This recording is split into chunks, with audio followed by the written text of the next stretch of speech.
2026 and consider the same as approved. Mr. President, before we do that, may we, the gentleman from Cavite, Senator Ping Lacson, is seeking the floor. I move that he be recognized, yes. Mr. President. Senator Lacson is Thank you, Mr. President. Before we approve the journal, before we act on the motion of the acting majority leader, I have a parliamentary inquiry. Yesterday, two motions were made. The first one made by Senator Villanueva, citing in contempt of the Senate the NBI agents who allegedly tried to prevent Senator De La Rosa from attending yesterday's session. And the second one concerning the proposed amendments to the rules made by a motion made by Senator Marcoleta. On the first motion, Mr. President, I would just like to ask how my vote was counted.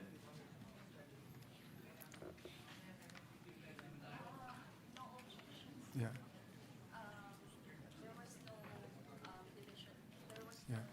There was no division of the House. I have a copy of the TSN of yesterday's session, Mr. President, and it says, which led to the, and I quote in part, which led to the body's unanimous consent to move that we cite in contempt those individuals running after Senator Ronald Bato de la Rosa.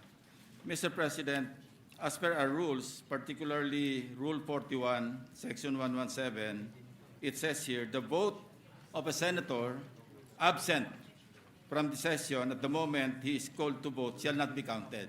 At that time, we were at the lounge along with Senator Tito Soto, Senator Risa, Senator Kiko, and Senator Mix. We were at the lounge and we were monitoring the proceedings, the ongoing session. And to say that my vote is counted along with the others because it says here unanimous, that's why I stood up before we approved the journal. For a full explanation of that, I will refer to the Committee on Rules because to my knowledge, that is the tradition of this chamber. When we pass resolutions and there's no objection, whoever is present during that time is counted as to have voted for it. That has been the tradition even during the time of Senator Soto. Thank you, Mr. President. But if that is the inquiry, so that we can set straight our rules and the records, if the gentleman wishes, I will refer to the Committee on Rules and ask them to report out maybe by Monday.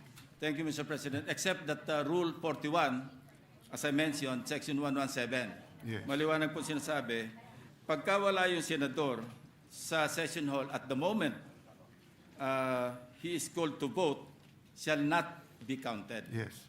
Which, for example, the resolution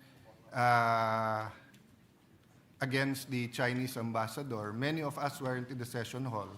Pero nung sinabing no objection, kinount din lahat. So, in many periods. But I see the gentleman's point, and if we want to be accurate, then let's ask the Committee on Rules, which includes the minority, to come out with a better formulation.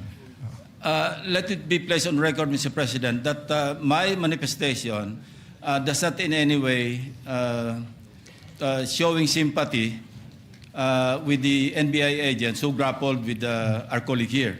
In the first place, Senator De La Rosa is a fellow cavalier, not to mention a former subordinate in the defunct Presidential Anti-Organized Crime Task Force, and he's a fellow senator. Yes, that's very, so, just to that's very well taken. And for the record, Senator Lacson has always stood up if he thinks that there's a misapplication of the rules. But just on that point of the NBI, I think we're far from going into the whole truth because early this morning, I think 7 a.m., I was watching the videos. I saw, I do not know whose vehicle it is, but it's a white vehicle with 7. Lumalabas ng Senate, pinipilit ng NBI na ocular inspection at tignan sa loob, which is a violation if you do it anywhere in the country but right outside our gates. So although we agreed with the NBI director for fact-finding, I think this issue is far from over. So I thank you, Senator Lacson, for making that nuance that you are talking about the rules, not the sentiment of the Senate to protect our integrity. No? On the substantive aspect of my manifestation, Mr. President, para lang hindi na maulit, kasi meron tayong jurisprudence, yung Ong, remember Lincoln Ong of the Parmali controversy, GR number 257401. Bago po ito yung leading case, March 2023. Sinabi ng Supreme Court, and I'll just mention the separate concurring opinion of the no less than the Chief Justice, Alex Gesmundo. Sinabi rito, as succinctly pointed out by the Chief Justice, Alexander G. Gesmundo, witnesses who are charged by Congress with giving false or evasive test, this is pertaining to the committee hearings, pero must be accorded stricter due process. So yung nangyari kahapon sa President, and I was about to ask again, if it was a direct contempt or an indirect contempt. Because if it was an indirect contempt, all the more that they should have been asked to explain first before they were cited in contempt of the Senate and thereafter taken under the custody of the Senate. So procedurally incorrect or infirm yung ating ginawa. Kaya ko lang pino-point out para i-correct lang natin yung ating sarili. So, the Minority Leader, the former Senate President first before I comment. Yes, Mr. President. I yield. Yes. All right. Thank you, Mr. President. Do I take it that you mean that the practice that we've had before is that when a vote is taken and no one objects, those who answered the call of the roll are deemed present and are deemed that have approved? I found out when they voted on the resolution where I interpolated Senator Pangilinan. So I was in my room, not on the floor. And I was explained to me that that's the procedure. So even under your Correct. Senate presidency minority leader. Correct. So that's why I was answering Senator Lacson that I see his point, but to my knowledge, that is the tradition. Yes, I agree. As a matter of fact, I agree with what you said in your answer to Senator Lacson. But my point, Mr. President, then in that case, then one of us or I who have voted in favor based on our tradition would like a reconsideration, a Of motion for the- reconsideration of the motion to contempt. To contempt. Not So- because it is, again, like what Senator Lacson mentioned, it's not about, does not have anything to do with the people of the NBI or us or Senator Bato. It's only based on rules. Yes. Why? So, can we move for a reconsideration, Mr. President, so I can explain why? That is your right, Minority Leader. All right. Thank you, so sir. anyone who on record voted for any motion has the right during the next day, and actually we're in the same session day, within 2 session days, and technically we're in the same session day. So it is your right to move for reconsideration. Then the Majority Leader will either adhere or will object. All right. Correct. Thank you, Mr. President. Now, here's the point. Based on our rules, the rules of the Senate, and it is consistent with the fact of the contempt of power of the Senate is limited only during inquiries in aid of legislation.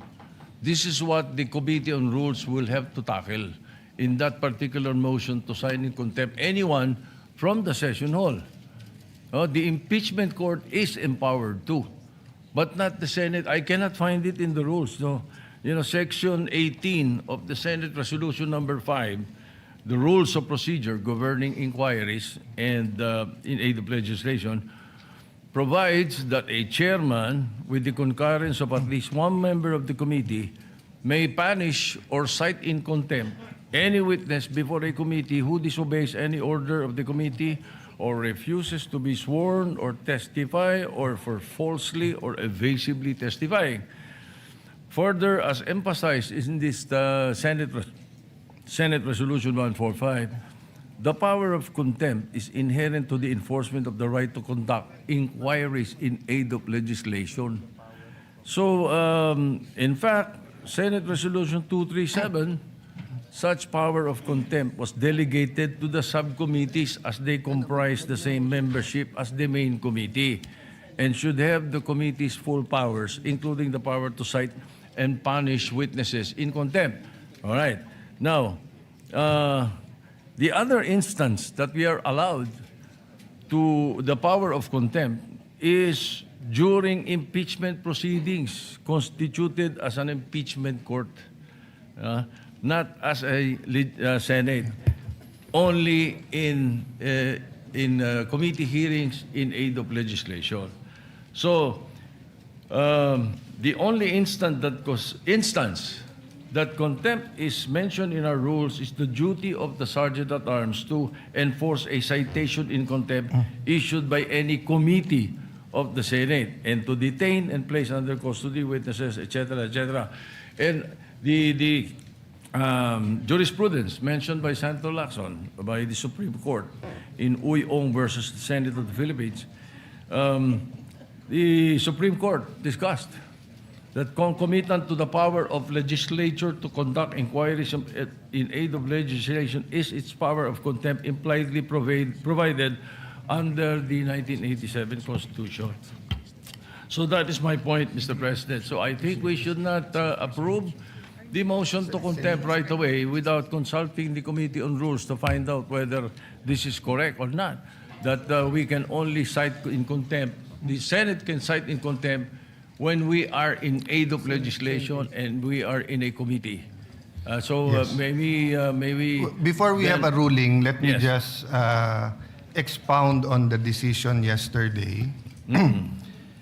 The chair yesterday mentioned that in several Supreme Court decisions, as early as Arnold versus Nazareno, the Supreme Court upheld the inherent right to self-preservation of the legislative body. And the chair explained that if a committee is given a power to hold in contempt, so much more the plenary. And that there are two kinds of contempt. The indirect contempt and the direct contempt. So for example, if Maria and Pedro were now sitting in the gallery and they started shouting, if the Sergeant at Arms took them out, but they came back and they started throwing stones, we can hold them, or they had guns, we can send them for inquest, or we can hold them in contempt because it's part of self-preservation. So even in the decision mentioned by Senator Lacson has to deal with the issue at hand. The ratio decidendi, or the reason for the decision, always deals with only the issue at hand. And the issue at hand then was the contempt powers of legislation in aid of legislation. But despite that, still the Supreme Court again said, indeed, the exercise of contempt power by legislature is anchored on self-preservation. And they had a footnote from the previous cases. Having said that, I'd like to ask the pleasure of the minority leader. Yes. Would you like to vote on it, or would you like us to send this to the legal and then give them a day or two to, or until Monday yeah. to, because the problem Yeah, with... I was thinking of that, Mr. President, Yes. if you don't mind. I'm sorry for Yes. interrupting Go ahead, you. sir. Because the Supreme Court itself laid down the limitations. That's why we have to discuss it perhaps in Yes. the committee or Yes. the legal. No, the first limitation: the subject hearings were conducted in aid of legislation. 1, 2. Second limitation: the assailed rules are compliant with the publication requirement of Section 21, Article 6 of the 1987 Constitution. And the third limitation is that the committee failed to accord petitioners their constitutional right to due process relative to the conduct of its proceedings. Therefore, we were in plenary session yesterday, and then we were suspended when this event was being discussed. So, again, the pleasure, really, Mr. President, if you do not mind, is that we refer the motion Yes. to the Committee on Rules. We are in agreement, but just to explain, one example I gave yesterday, even if it wasn't in the rules of court, or even if there's no precedent, if we were in the Supreme Court, and while they were in hearing, I ran after or tried to arrest or tried to mug one of the justices, they can hold me in direct contempt because it's really about self-preservation. So the events yesterday was so grave that yes, we need cooler heads because we really have to discuss the problems of agriculture, the problems of the economy, problems of transportation. Naghihirap talaga mga kababayan natin. And of course, we're all aware that the House voted for impeachment yesterday, so we're all preparing for that. But at the same time, we have to show the world, including our local law enforcers, that you cannot play around with the Senate as an institution. And when you're trying to prevent a member from attending, that is direct contempt of the Senate. So I'm in agreement if we can all agree that we send it first to the Yes. legal, and maybe we'll invite any legal staff of all the Senate offices so that they can participate there, All because right. it's an issue that so that we won't take one opinion hook, line, and sinker, but get all the brilliant minds of the offices of the 24 senators, then discuss it, but and we'll hold the reconsideration in abeyance until we have that, if it's acceptable to the former Senate President. I concur. So I so move, Mr. President.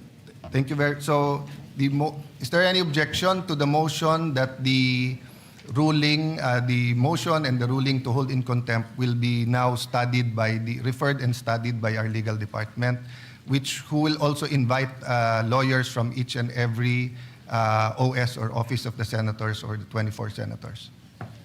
If there's none, then Mr. President, on the second point, yes. the second motion made by Senator Marcoleta proposing that Rule 14, Section 41B of the Senate Rules be amended by including a new Section 41C.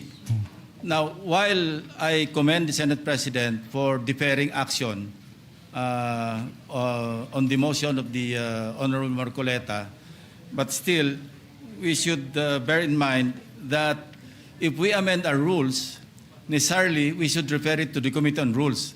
We cannot just decide in plenary to right there and then amend the rules. If I am correct in that regard, Mr. President. You're not only correct, that's what happened. I referred it to the Yes, Committee that's on why Rules. I express my admiration and commendation for the action taken by the Senate President. Yes, yes. So we're clear on that. Yes. My interpretation, Senator Lacson, is that was the intent of Senator Marcoleta. That because the rules is that 1 day for consideration. Yeah, for a motion, it's 1 day. I'll just paraphrase. So my interpretation, of course, I didn't stand up and go near to Senator Marcoleta, but my interpretation was that my understanding is I always have to follow the rules. We always have to follow. So when a senator makes a motion and there is a specific rule, then we will follow. But the Committee on Rules is allowed to meet right away, but that doesn't mean they can meet right away and not follow the 1 day rule. Yeah. Thank you for the clarification, Mr. And thank you President. for... That would be all. Yes. And to be fair to our former Senate President, Mig Subiri, he also made it very clear that our tradition is that if it is amendment of the rules, we consult and then we not only give a copy. So actually the Secretariat rewrote the proposal, and maybe I could just say that all of these were a product of what happened yesterday, no? And of course, most of us had some sleep last night. I don't know Senator Bato if he had good sleep. He told me he was not able to sleep last night, but Senator Padilla, who stayed with him, said you were sleeping very well. So, but maybe cooler heads today, and hopefully we'll get our job done. No? Yeah. Yes, Majority Leader. Yes, Mr. Thank President. you, Senator Lacson. Thank you, Mr. President, and also just to put on record this representation, when this representation filed that motion, I was actually asking the plenary during that time about the possibility of looking into that particular incident. But anyway, Mr. President, we just also want to put on record that what we are trying to approve, Mr. President, the journal of the 61st session Wednesday was last May 6, Mr. President, not yesterday. So just to put that on record, it's May 6, 2026 was last week, and that is the motion that we are putting. So any on the objection table. that we approve the journal of the session of Wednesday, May 6, 2026? If there's no objection or amendments, the motion is approved. Thank you, Mr. President. And before we proceed, may I just put into the records, Mr. President, our gratitude and thanks for our guests who are here with us, guests of Senator Padilla, the Bangsamoro women from Barangay Maharlika, Taguig City. Mr. President, they are here. Guests of Senator Ontiveros, LGU officials of Bulalakaw, Oriental Mindoro, led by Mayor Lumelito Cabagay. We welcome them in this August chamber, Mr. President. You're recognized and welcome. No? Mr. President, Maybe, Majority Leader, in behalf also of the Senate, I also apologize to those who had to stay longer within the Senate yesterday while we were identifying the agents who ran after Senator Bato. I think even former CHED head Popoy De Vera and many others were here. And Senator Pia also reminded me that there are hearings scheduled, and just to inform the body, the tradition is even if the positions are vacant, you can continue with the scheduled hearings because they are the same members and the chairman is automatically a member. Senator Bam Aquino? Mr. President, I'd like to clarify. There's a BICAM scheduled for Thursday Yes. on the voucher bill, which has been passed on third reading here and in the House. Shall we also continue with the BICAM for the voucher program, Mr. Yeah, President? if there's no objection, I think we should all continue. And in fact, I'm hoping to have a all Senator caucus soon. I just don't know if today or tomorrow to discuss the committees and to even consult the minority even before we offer certain committees. But anything that is pending and should be, I think the only things that are technically on hold is new hearings and the sponsorships on the floor pending designation of chairmen. Thank you. Thank you for the asking clarification, that. Mr. President. Mr. President, Senator Senator Pangilinan is Pangilinan. also seeking the floor. It's just a clarification as regards the hearings of the committees that can be conducted. When we say we will not be conducting new hearings, does this exclude hearings that were suspended and will just be, under our rules, allowed to resume as the hearings have yet to be terminated? So the tradition is if there's a vacancy in the chairmanship, there's a vice chairman that takes over. But if the vacancy is in all, the Which is the case, Mr. President, yeah, because in all, the chairman can continue the hearings that are ongoing.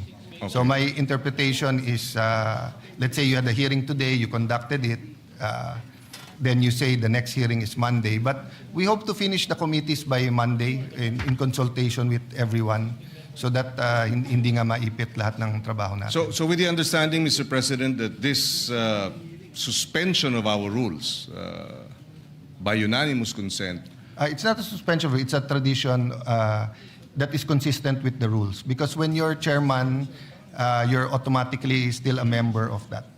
Yes. I'm telling you what the Secretariat informed me yesterday because Senator Pia called me and called my attention and told me na presyo ng kuryente yung hearing niya. So unless we designate her again as chairman of energy. So I consulted the Secretariat and they mentioned the tradition that you don't have to cancel the hearing. Just a question, Mr. President. Yes, Mr. Thank you. Independent. Thank you, Mr. President. Independent leader, there's two of you. There's two of us, the two independent leaders here. But Mr. President, just a quick question. Yes, because it's a bit confusing to our colleagues when they asked about their committee reports. Some are already supposed to be handled on the floor, the committee hearings, because I can recall that the motion yesterday was all positions vacant. So if it's all positions vacant, that would also mean the memberships, Yes. Mr. President. Because that's correct. Yeah, so I'm just asking for clarification so that we can be guided accordingly. If we do, then we have to reorganize really quickly. That's why, Mr. President, if I may suggest, by unanimous consent, we can suspend our rules. And I would like to think that would be the better route in terms of allowing hearings to be conducted by former committee chairpersons and former members until Monday, as the Senate President earlier mentioned, that you would have disposed of the issue by Monday. Yes. I am Mr. overwhelmed President. by the number of brilliant minds and former Senate President. So with your permission to answer the question, former Senate President Escudero will give Yes, his Mr. input. President. To lend some clarity to the issue at hand, I would like to read and spread onto the record Section 19 of our own rules. The chairman and the members of the permanent committee shall commence in the exercise of their duties upon their election. They shall cease when their successors shall have been elected or designated. So my understanding, given the plain meaning of this rule, is that the chairman, although their positions were respectively declared vacant to avoid a void, shall continue until their successors shall have been designated and or elected. My understanding further is that should there be any BICAM that needs to be done or finished within this week until their successor shall have been elected, then it should proceed so as not to cause any undue delay without need of suspending the rules, Mr. President. I submit, Mr. President. Yes. Again, Mr. President, it's the point. Well, the motion yesterday was to declare the positions Yes. vacant. So there is no chair, there is no vice chair, there are no members. So how can a committee convene or continue with its proceedings when there is no chairman, there are no members? Members and chairpersons and vice chairpersons are elected. As a matter of courtesy and tradition, And that's why, yes, instead of just saying the name and then replacing the chairman, which happens in certain instances with the permission of the two individuals, when there is a leadership change, usually there's a question of the chairmanship. So there's sometimes a motion to declare all positions vacant. But that is the brilliance of the rules. The rule is very clear. The chairman and the members of the permanent committee shall commence in the exercise of their election of their duties, and they shall cease when their successors have been elected or designated.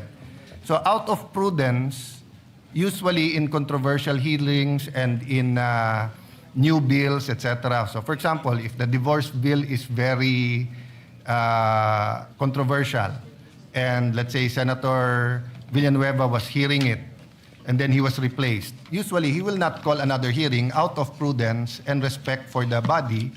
But let's say he was hearing something about nutrition that everyone accepts. He would probably continue his hearing. But actually, this will all soon be moot and academic because probably by tomorrow and Monday, we will start and finish reading all of the chairmanships. And you usually have to have 3-day notice.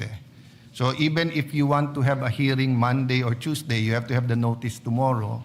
So by Monday, we'll have all of this settled. I just mentioned it because Senator Pia reminded me about her hearing, and then I read some comments about some important matters and the cancellation. No?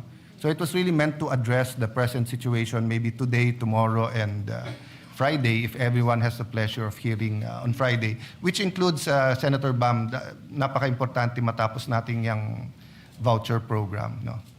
Well, Mr. President, if I may suggest, so that we can dispense with this, is let's just suspend the rules with unanimous consent, with the understanding that this is to be a suspension until Monday when the matter has been resolved the by problem- the election of new The problem is if you chairperson. suspend the rule, you'll suspend Section 19, then it will be worse because there'll be no... Well, Mr. President, the trouble also with Section 19 is that it assumes there is a chairperson and a vice chairperson and members.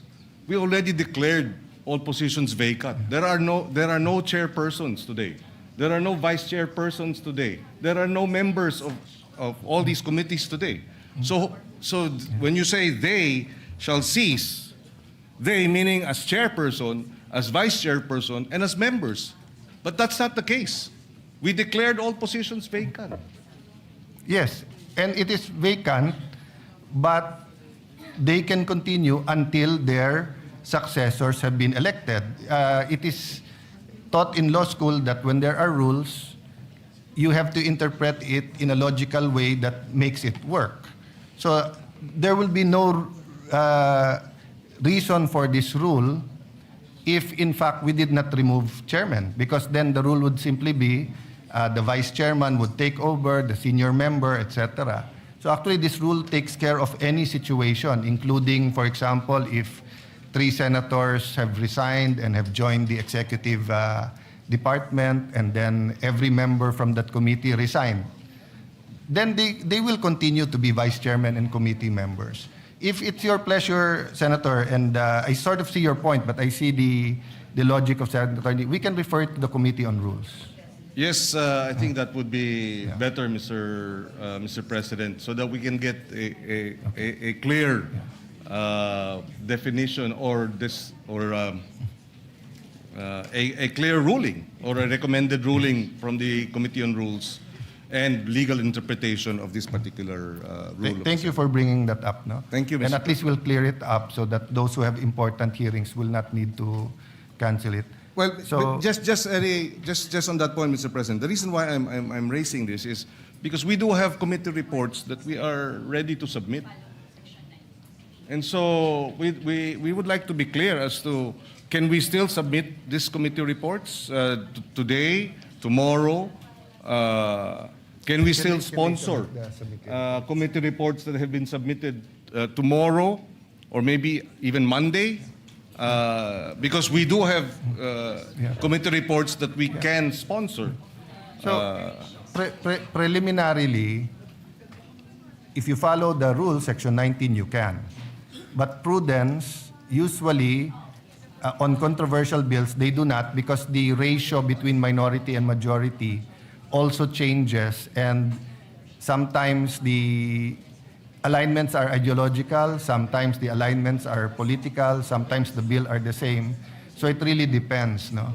Yes, But again, the new majority will endeavor to finish the reorganization latest Monday. No? Okay, thank you, Mr. President. Thank you. Just for the So record. the comments are on the record and referred to the Committee on Rules. Yes, Mr. President. And just for the record, we were supposed to sponsor 2 measures on under as chairman of the Committee on Justice on the citizenships of 2 the principal sponsor, Senator Bongo and Senator Pia Cayetano. Are they here today? They were here yesterday, but I want to know if we can schedule it Yes. tomorrow. Majority Leader, Mr. President. may I request that you discuss with Senator Pangilinan and the 2 sponsors? Maybe we can accommodate tomorrow. Because there is a timeline as Yes. to the... okay. Thank you, Mr. President. Thank you. We will be ready tomorrow. Thank you, Mr. President. We'll do that, Mr. President, and I hope the real majority leader will be elected soon, Mr. President. Mr. President, at this juncture, and just to You mean give the our permanent, colleagues, permanent majority leader, colleagues not the opportunity to vote on 3rd reading, Mr. President, may I respectfully move to consider on 3rd reading of bills. Mr. President, the printed copies of these bills were electronically distributed to the members on May 8, 2026, in compliance with the 3-day rule in the Constitution. And so with that, Mr. President, I move to approve on third and final reading, Senate Bill number 1894. This bill enhancing the Universal Access to Quality Tertiary Education Act. So move, Mr. President. Any objection? There being none, consideration of Senate Bill number 1894 on third reading is in order. The Senate Secretary is directed to read the title of the bill and proceed with the voting. Senate Bill number 1894, an act enhancing the Universal Access to Quality Tertiary Education Act, amending for the purpose of Public Act number 10931. Roll call of members. Senator Aquino. Senator Cayetano Pia. Senator De La Rosa.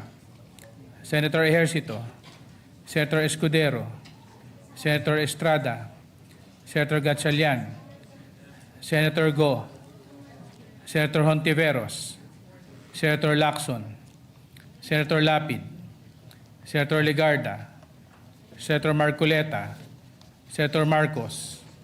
Senator Padilla. Senator Pangilinan. Senator Soto. Senator Tulfo Erwin. Senator Tulfo Rafi. Senator Villanueva. Senator Villar Camil. Senator Villar Mark. Senator Subiri. Senate President Cayetano Alan. With 21 affirmative votes, 0 negative vote, 0 abstention, Senate Bill number 1894 is approved on third reading.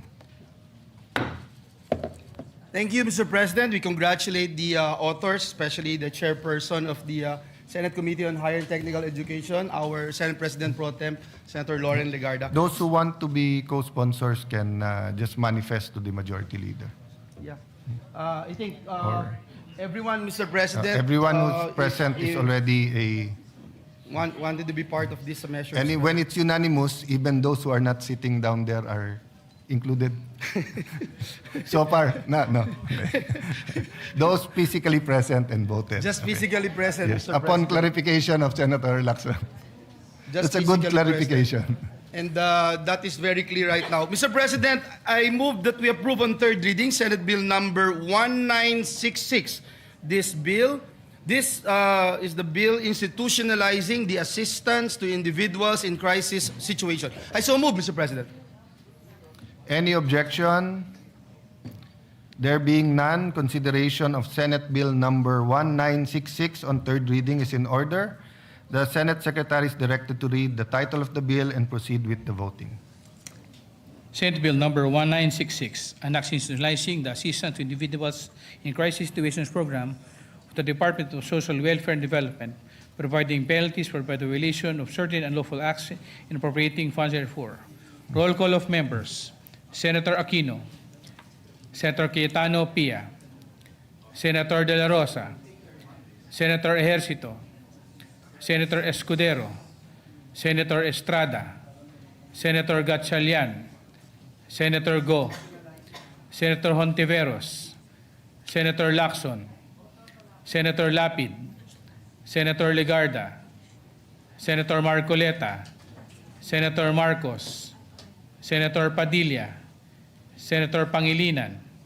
Senator Soto. Senator Tulfo Erwin. Senator Tulfo Rafi. Senator Villanueva. Senator Villar Camil. Senator Villar Mark. Senator Subiri. Senate President Cayetano Alan. With 22 affirmative votes, 0 negative vote, 0 abstention, Senate Bill number 1966 is approved on third reading.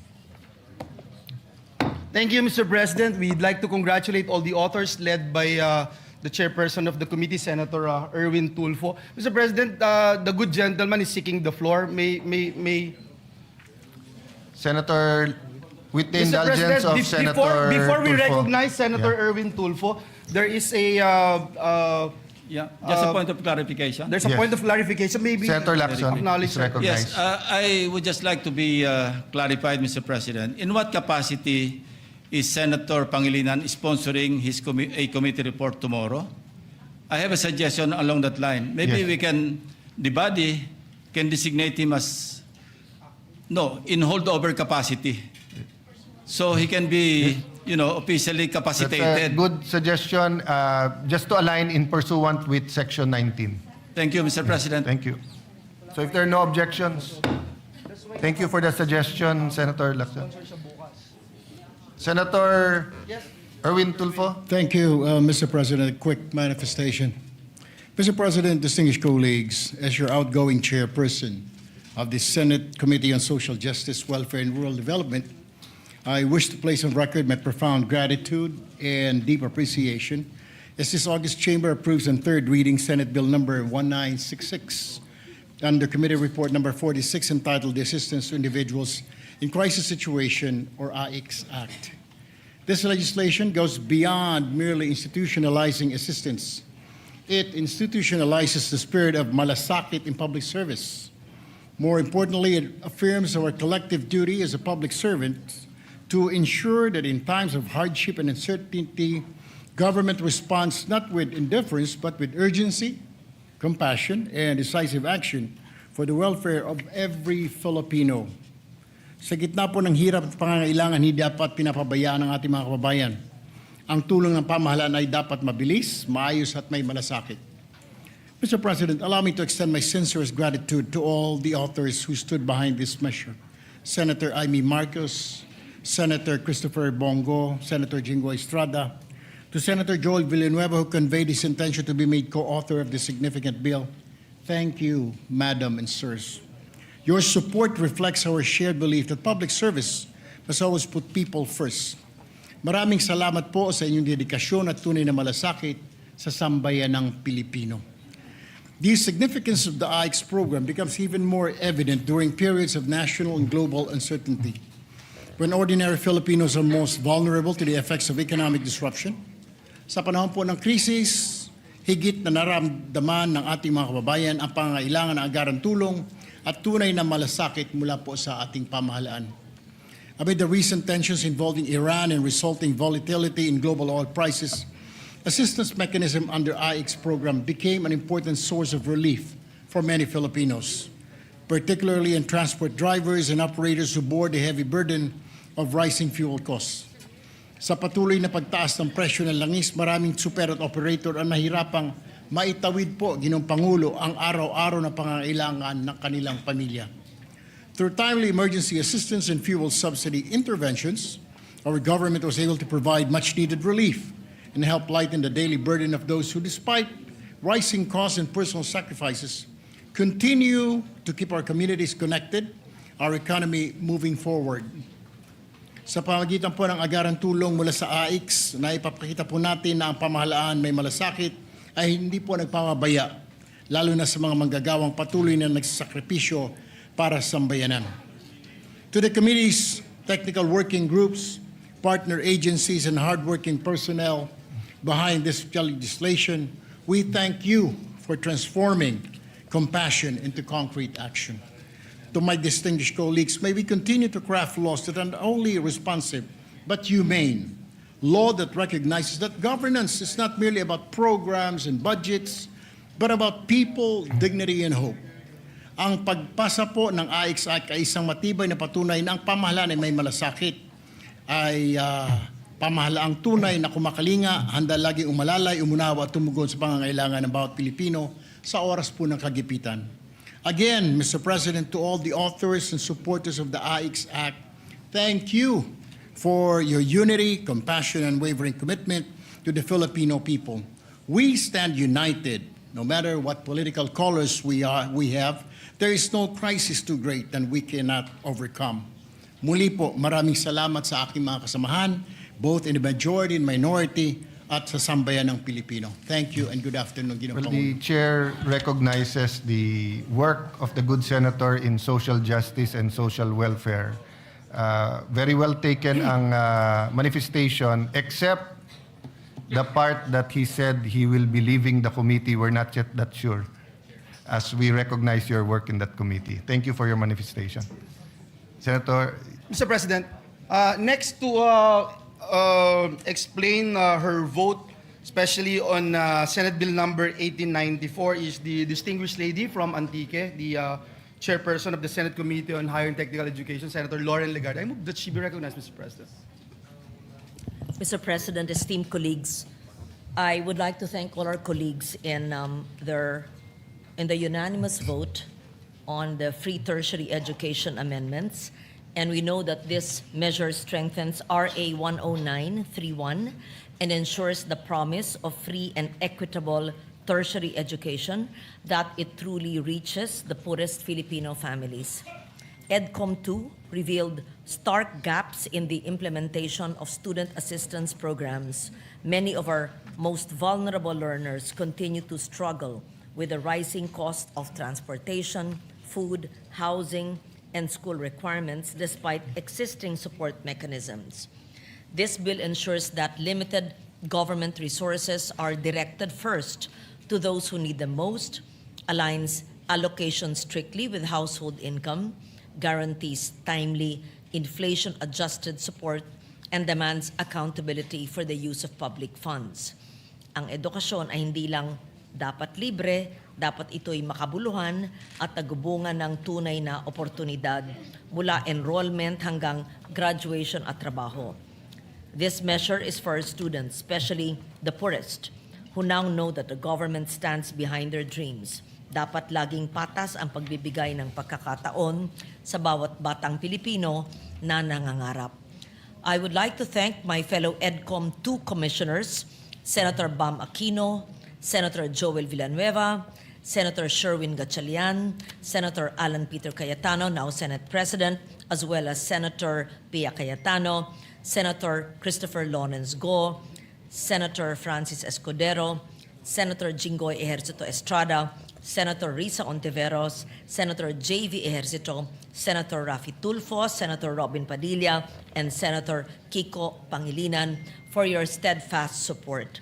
I express my deep gratitude to all who joined in advancing this measure. And just to take note that the House of Representatives had already passed this measure on third reading. Thank you, Mr. President.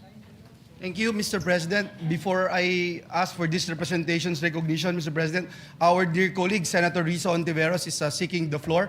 May I move that she be recognized, Mr. President? Yeah. Senator Ontiveros is recognized. And we thank Senator Legarda for her explanation of the vote. Salamat po, Mr. President. Inquiry, Mr. President, in line dun sa action ng body natin regarding Senator Pangilinan on the suggestion of Senator Lacson. Two inquiries, Mr. President. For clarity, Mr. President, dahil this representation is the former chair of the Senate Committee on Women and also former chair of the Senate Committee on Health. Kanina po kasi ang conversation nga ay tungkol sa committee hearings for bills that are ready for amendments on the floor. Halimbawa itong apat, Mr. President. So, ang unang inquiry ko po, would I still be allowed to introduce the amendments as former chair in relation po to the action of the body on holdover capacity of Senator Pangilinan in his former committee, Mr. President? So as to introducing individual amendments as a senator, of course, that's always your right. But as to sponsoring, the majority leader and myself will be discussing all the pending bills on the floor when we go in caucus right after this, and we hope to ask for a all-member caucus by tomorrow to discuss that, but also to discuss the articles of impeachment. Salamat, Mr. President, and this representation anticipates the response of the Senate President and the Majority Leader. Just to add one detail on the anti-hospital detention bill, ang particular status po niyan, Mr. President, is babasahin na lang yung amendments. Okay. And then, pending the decision of the body, pwede na pong i-close on second reading. Second and last inquiry for now, Mr. President, regarding the bills that are for interpellation, because lastly, this representation is also former chair of the Senate Committee on Electoral Reforms. Bills, Mr. President, like the party list reform, the anti-political dynasty bill, and then also within the Committee on Health, the UHC Medical Assistance Program, and the Healthcare Proxy Act. So again, Mr. President, should this representation continue to sponsor and defend them on the floor, or is it correct that the leadership change has prevented this, Mr. President? Same answer, and to be completely honest, because Senator Villanueva has not accepted the position of Majority Floor Leader, so I cannot assign him to go to the former chairpersons to get their pleasure yet, because he has only agreed to be acting floor leader. But after our caucus this afternoon, tomorrow, we should have a regular, not real, a permanent majority leader, at least until the body would like to pick someone else. No? Maraming salamat, Mr. President. And I we'd know also that...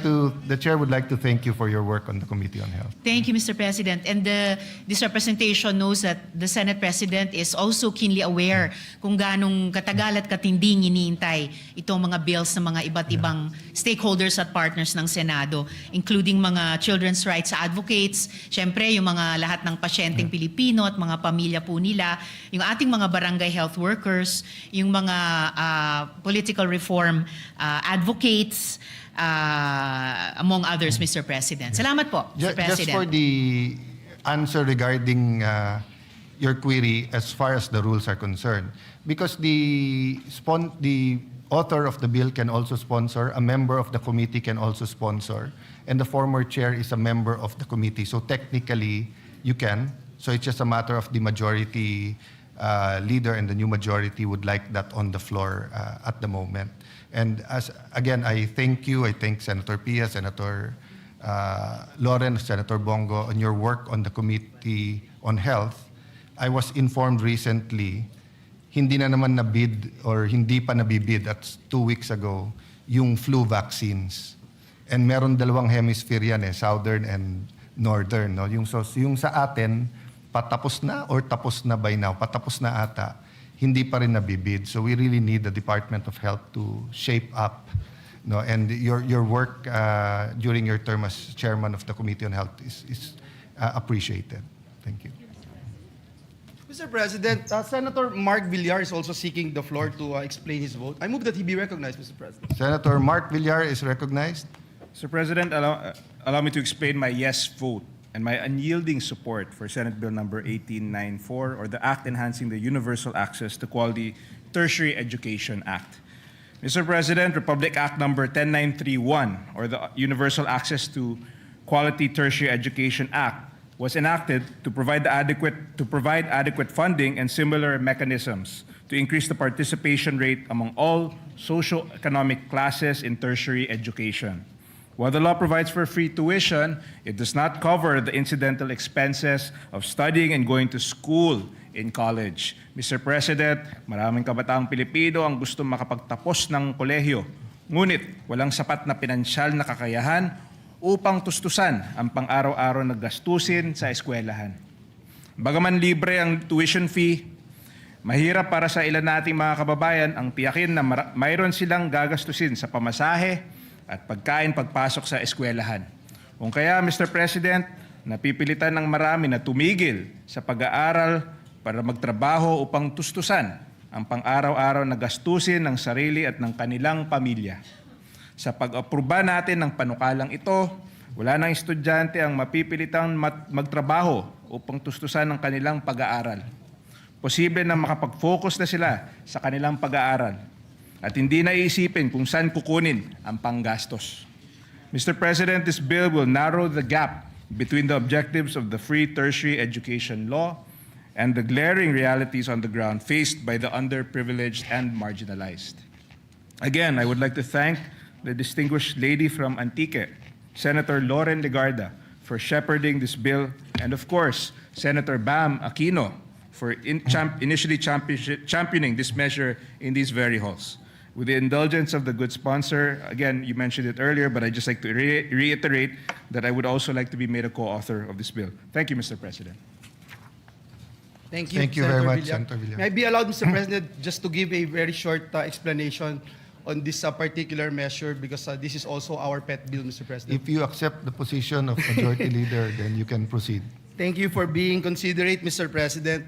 Mr. President, we vote yes on the proposed amendments to the Universal Access to Quality Tertiary Education Act. When we enacted, Mr. President, this RA 10931 during the 17th Congress, we opened the doors of higher education to millions of young Filipinos. But as the findings of EDCOM2 have shown, access alone is not enough. Many students continue to face learning gaps, financial pressures, and other barriers that prevent them from completing their education. Now, through the work of EDCOM2, particularly, Mr. President, in our role as chairperson of the Standing Committee on Technical Vocational Education and Training and Lifelong Learning, we have seen the urgent need to strengthen support systems for learners and make our education system more responsive to present realities. These amendments move us closer to that goal by improving the delivery and targeting of tertiary education support and ensuring that more students are not able to enter school but also complete their education successfully. Kaya, Ginoong Pangulo, hindi lamang po ito usapin ng libreng matrikula, ito po ay usapin ng tunay na oportunidad at mas magandang kinabukasan para sa ating mga kabataan. Muli, binabati natin si Senator Loren Legarda for sponsoring and defending this measure and our co-authors. For these reasons, Mr. President, and as author and co-sponsor of this measure, we reiterate our yes vote. Itaas po natin ang antas ng edukasyon sa Pilipinas. Maraming salamat po and may God bless us all. Thank you. Mr. President, Senator Risa Ontiveros is seeking the floor. I move that she be recognized. Thank you, Majority Leader, for your explanation of vote. Senator Risa Ontiveros. Salamat po, Mr. President. Mr. President, I vote yes to the Enhancing the Universal Access to Quality Tertiary Education Act. The Free Higher Education Law transformed millions of lives, but delays in subsidies and funding gaps have failed many students and strained our SUCs and LUCs. Since 2022, my office has received complaints from students whose tertiary education subsidy arrived late or never arrived at all. Some were forced to stop schooling because they could no longer afford to stay enrolled. Hindi dapat pinapabayaan ang mga estudyanteng nagsisikap makapagtapos. This measure strengthens accountability. It requires UNIFAS to improve and speed up subsidy disbursement and establishes an accessible grievance mechanism so students can report problems and seek redress. Importante rin na sa wakas, prioridad na ang mga pinakamahihirap, lalo na ang mga pamilyang kabilang sa 4Ps. Pinalalawak din ito ang oportunidad para sa mga solo parents at persons with disabilities. Matagal nang sinasalo ng ating state universities and colleges ang kakulangan sa pondo para sa free higher education. Dahil dito, napipilitan silang bawasan ang ibang mahahalagang gastusin at tumanggi sa mga kwalipikadong estudyante. Tinutugunan ng panukalang ito ang problemang iyon sa pamamagitan ng paggarantya ng funding deficiencies sa susunod na GAA. Kung seryoso tayo sa tunay na universal access to education, kailangan nating siguraduhin na walang estudyante ang naiiwan at walang paaralan ang napapabayaan. I vote yes. Salamat po, Mr. President. Thank you, Senator Ontiveros.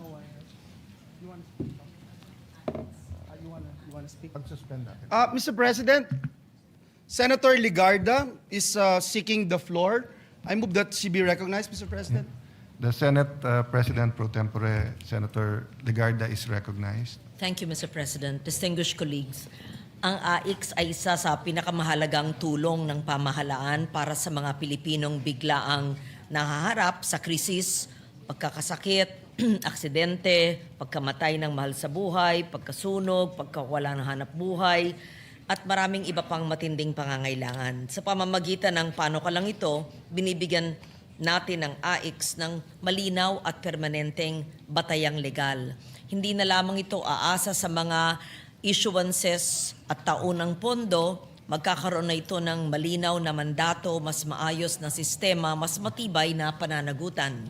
Mahalaga ring maipasok natin ang mga amyenda upang mas malinaw ang data, mga privacy safeguards, mga maayos ang koordinasyon sa LGUs at mas malinaw ang ugnayan ng AICS medical assistance sa iba pang health assistance programs ng ating pamahalaan. pinatitibay din ng panukala ang mga pananggalang laban sa pang-aabuso, sa pamumulitika, sa katiwalian, panggigipit sa mga benepisyaryo. Ang ayuda ay dapat makakarating sa nangangailangan, hindi sa pamamagitan ng palakasan, padrino o politika. Mr. President, sa oras ng krisis, ang tulong ay dapat mabilis, patas, may malasakit. Para sa ating mga kababayang nasa kagipitan ng bawat araw ng paghihintay ay dagdag na pasanin. Kaya ako po'y nagpapasalamat kay Senator Erwin Tulfo na binigyan niya ito ng prioridad at ito ay magiging permanente ng batas at hindi na tayo aasa lamang taon-taon kung anong ilalagay ng ating pamahalaan. Dahil po dito, buwaboto ako ng oo sa panukalang institutionalization of the AX program. Thank you, Mr. President. Thank you, Senator Legarda. Mr. President, Majority Leader. Senator Bongo wishes to explain his vote. I move that he be recognized, Mr. President. The chair recognizes Senator Bongo. Mr. President, I rise to explain my yes vote on Senate Bill 1894, a measure that seeks to amend Republic Act number 10931 or the Universal Access to Quality Tertiary Education.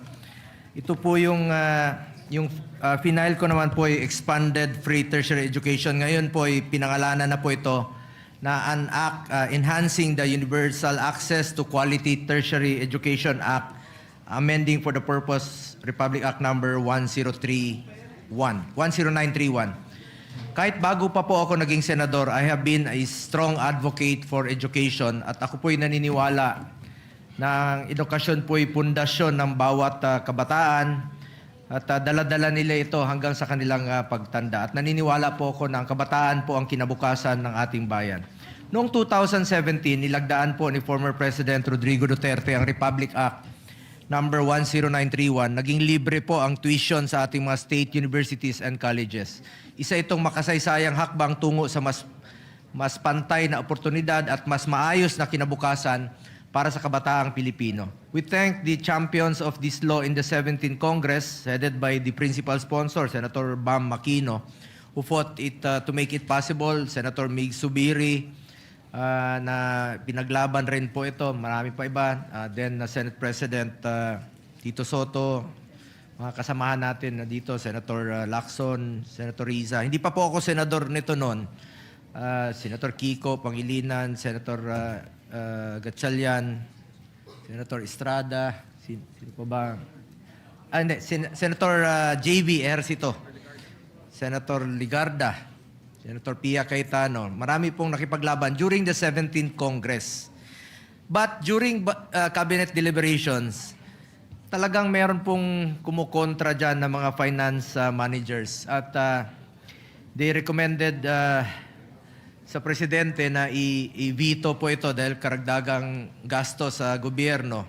Concerns were raised by economic managers regarding its fiscal impact. But we stood firm in our belief that free education is an investment in the future of our nation. Muntik na po itong mabito. Alam po ni Chairman Popoy de Vera yan. Ngunit nung panahon po na bilang Special Assistant to the President po ako noon, hinikayat natin ang CHED na ipaglaban at ipaliwanag ang kahalagahan ng panukalang ito. Last minute po ito na sumulat ang ating CHED Chairperson Popoy de Vera. Sabi ko, sumulat ka kay then President Duterte at makiusap ka. At dinala natin ito sa kanya. And we are grateful na nagbago po ang isip ng Executive Department. And we are grateful to former President Duterte na finally pinirmahan po niya. Dahil sabi niya, sa Davao nga po, merong free education doon. At meron siya mga scholarships program po doon, kahit na maliliit. Sabi niya, mas gusto ko sa buong Pilipinas po ito mangyayari. Finally, the rest is history at naging batas po ito. Even with the Republic Act 10931 in place, we recognize many challenges in accessing education. Kaya naman po, napakahalaga ng panukalang batas na ito.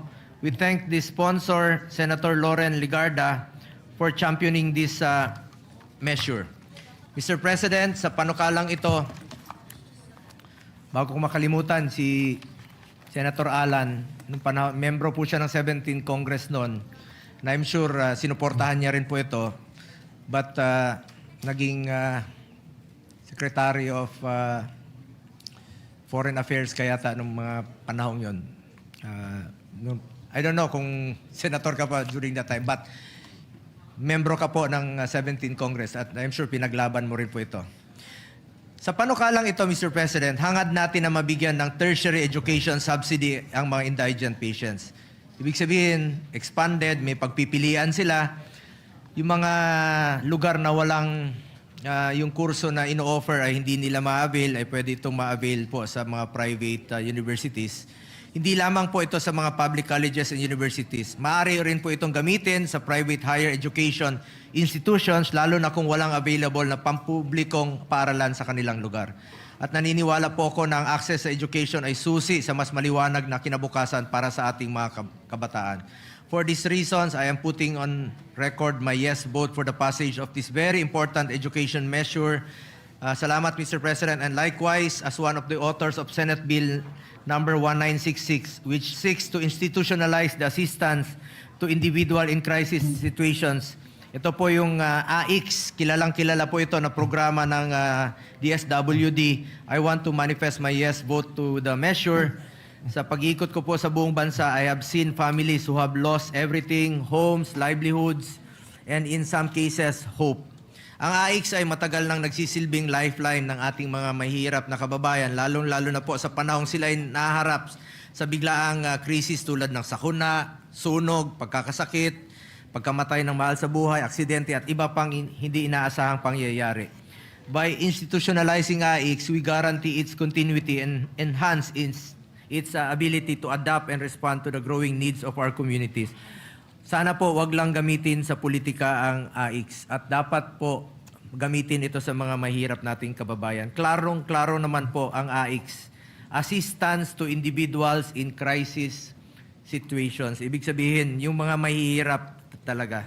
At wag sana gamitin sa pamumulitika ang ayuda at tulong sa ating mga kababayan. We congratulate and thank the sponsor, Senator Erwin Tulfo, for prioritizing this measure. With this bill, we affirm to the Filipino people that in times of crisis, the government stands ready to extend a helping hand. Maraming salamat po, Mr. President. Thank you, Senator Bongo. Just on your point na sana wag magamit sa politika and for the information of the public who have a keen eye on the Senate, actually maganda na carry over yung amendment ni Senator Lacson sa 2026 budget, yung prohibition on political involvement in the distribution of cash and other forms of financial assistance is in Section 18. Sa Section 19 naman, prohibition on the display and or a fixture of the name, image, likeness of public officials. So yung suggestion ni Senator Lacson na kineri ng body nung sa 2026 budget, nandito. Tapos may Section 20, unlawful acts. Unfortunately, ang Section 18 and 19, walang penal clause. Ang Section 20 may penal clause may penalties under Section 21. That's why if you noticed, nung nagsimula yung Iran-Israel-US war, parang may bumalik na mga logos at saka mga streamers, posters, tarpaulins na may mga muka sa ilan mga distribution. So baka pwede nating ipaalala sa lahat na the spirit of the law, kahit wala tong criminal penalties, is maybe I can use the word partisan-free. Diba? Dapat non-partisan ang pagbibigay ng ayuda. Mr. President, nalimutan ko lang po kanina. Salamat rin kay Senator Chis Escudero, Senator Angara, Senator Grace, and Senator Nancy Binay. And of course, headed by our finance Chair, Senator Loren Legarda, Senator Pia, na pinaglaban po itong free tertiary education. Salamat po, Mr. President. Thank you, Senator Bongo. Mr. President, before we recognize Senator Marcoleta to explain his vote, I think the chairperson of the committee, Senator Erwin Tulfo, would just like to put into the record some of the matters that is Yes. part of what has been discussed on the floor. Senator Thank you. Senator Tulfo has Right. both the legislative acumen, but also he served as secretary, so he knows the practical side of all of this. Thank you, Senator Tulfo, Mr. you're President, our new majority floor leader.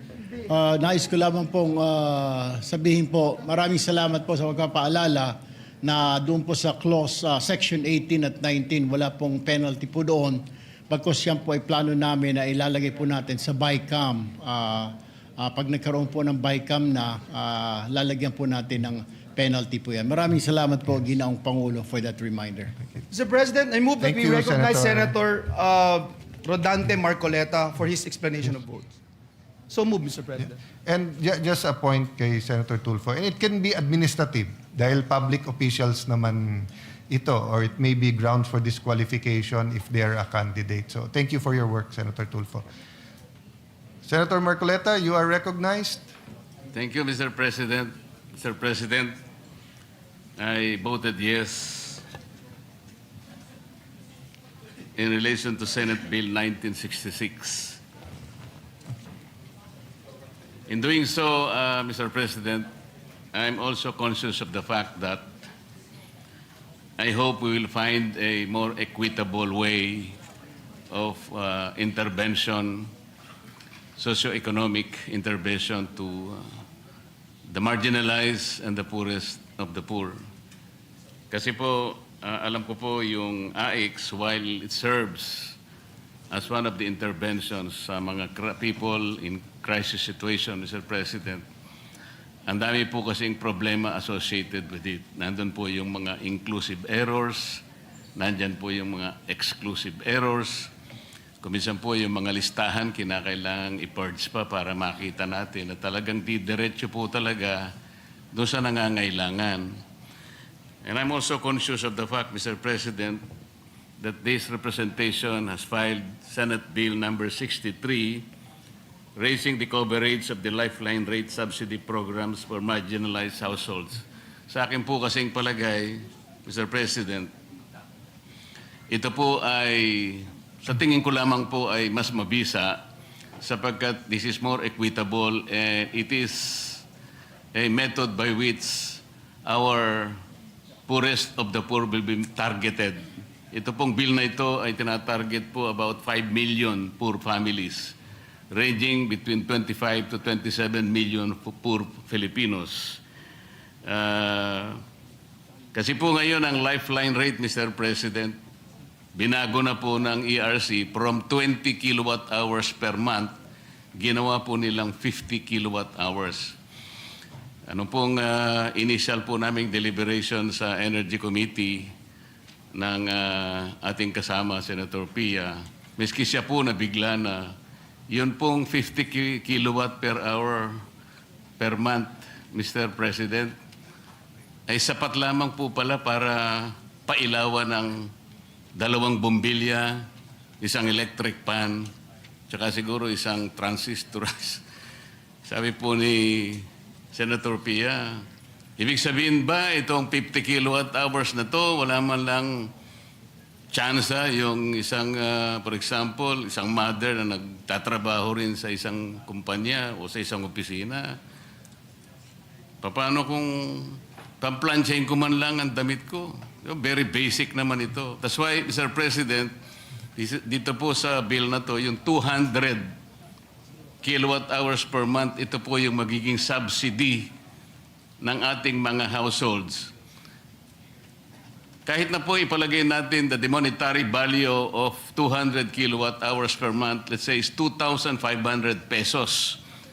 Maliit kung titingnan po, but this is regular, this is consistent, targeted, dire-diretso pong pupunta sa households, wala pong corruption dahil dumidiretso nga at wala na pong epal. Kaya, Mr. President, bumoto po ako dito sa AIX, tama po naman yun at kailangan din, with the hope that later on we will find a better, much better, more equitable methodology to target the needy parts of our population. Salamat po, Mr. President. The Chair agrees with you, Senator Marcoleta. There's a balance between ayuda, the financing or capitalization of micro, small, medium enterprise, between the social interventions to the poorest of the poor. We should also look at, for example, free internet for the poorest of the poor, di ba? Kasi pareho na rin ngayon ang internet sa tubig at kuryente. Pagka ang bata walang internet tapos online yung classes, parang hindi na rin nag-aral yung bata. Thank you for your interventions, Senator Marcoleta. Yes, Mr. President. Mr. President, the gentleman from Nueva Ecija and Bicol region, Senator Robin Hood Padilla, is seeking the floor. I move that he be recognized, Mr. President. You're recognized, Brother Robin. Assalamualaikum, and thank you for coming in a very beautiful barong today. Maraming salamat po, Ginoong Pangulo. Walaikum salam. Ako po ay nandito sa inyo pong harapan. Ginoong Pangulo, ako po ay gusto ko lamang pong linawin ang ilang mga bagay patungkol po sa napakarami pong lumalabas ngayon. Iba't ibang komento, iba't ibang opinyon na parang ang dating sa taong bayan ay magulo tayo dito. Yun po ay hindi magandang impresyon. Sapagkat yung pong nangyari na ang ating mahal na kasama, Senator De La Rosa, noong siya po ay lumabas dito sa atin, malinaw na po na merong warrant of arrest galing sa ICC. Kung nung mga panahon po dati ay kine-question siya, tinatanong siya kung bakit siya nagtago, ngayon po ay wala ng question. Ako po ay nagsasalita bilang isang artista. Sapagkat ginawa ko na po ang mga buhay ng mga magagaling na tao. Katulad po, nung ginawa ko ang buhay ni Senator Lacson, yung 10,000 hours, pati po yung kanyang pagtatago, yun po ay sa kadahilan ng may prinsipyo siyang pinaglalaban. At ganoon din po, nung ginawa ko ang buhay ni Senator Bato de la Rosa, may pinaglalaban na prinsipyo itong taong ito. Hindi siya kriminal. Ang napakapangit po na impresyon na binibigay, parang tayo dito sa Senado ay nagtatago tayo ng kriminal. Wala pa pong kriminal dito. Wala pa pong napapatunayan dito. At higit sa lahat, Ginoong Pangulo, ngayon lang po natin napatunayan na tama ang sinasabi ng ating mahal na kasama na may warrant of arrest sa kanya ang ICC. Kaya dito po sana, Ginoong Pangulo, nabubura na yung sinasabi na siya'y nagtatago ng walang dahilan. Yun po yung sana ang maging maliwanag sa taong bayan na meron din po tayong adopted Senate resolution. Ito po yung number 44 na malinaw po doon sa resolution na ito expressing the sense of the Senate of the Philippines to protect all Filipinos against extrajudicial rendition and guarantee then a reasonable time prior to their surrender by extradition from the Philippines to seek redress from the courts and avail of legal remedies.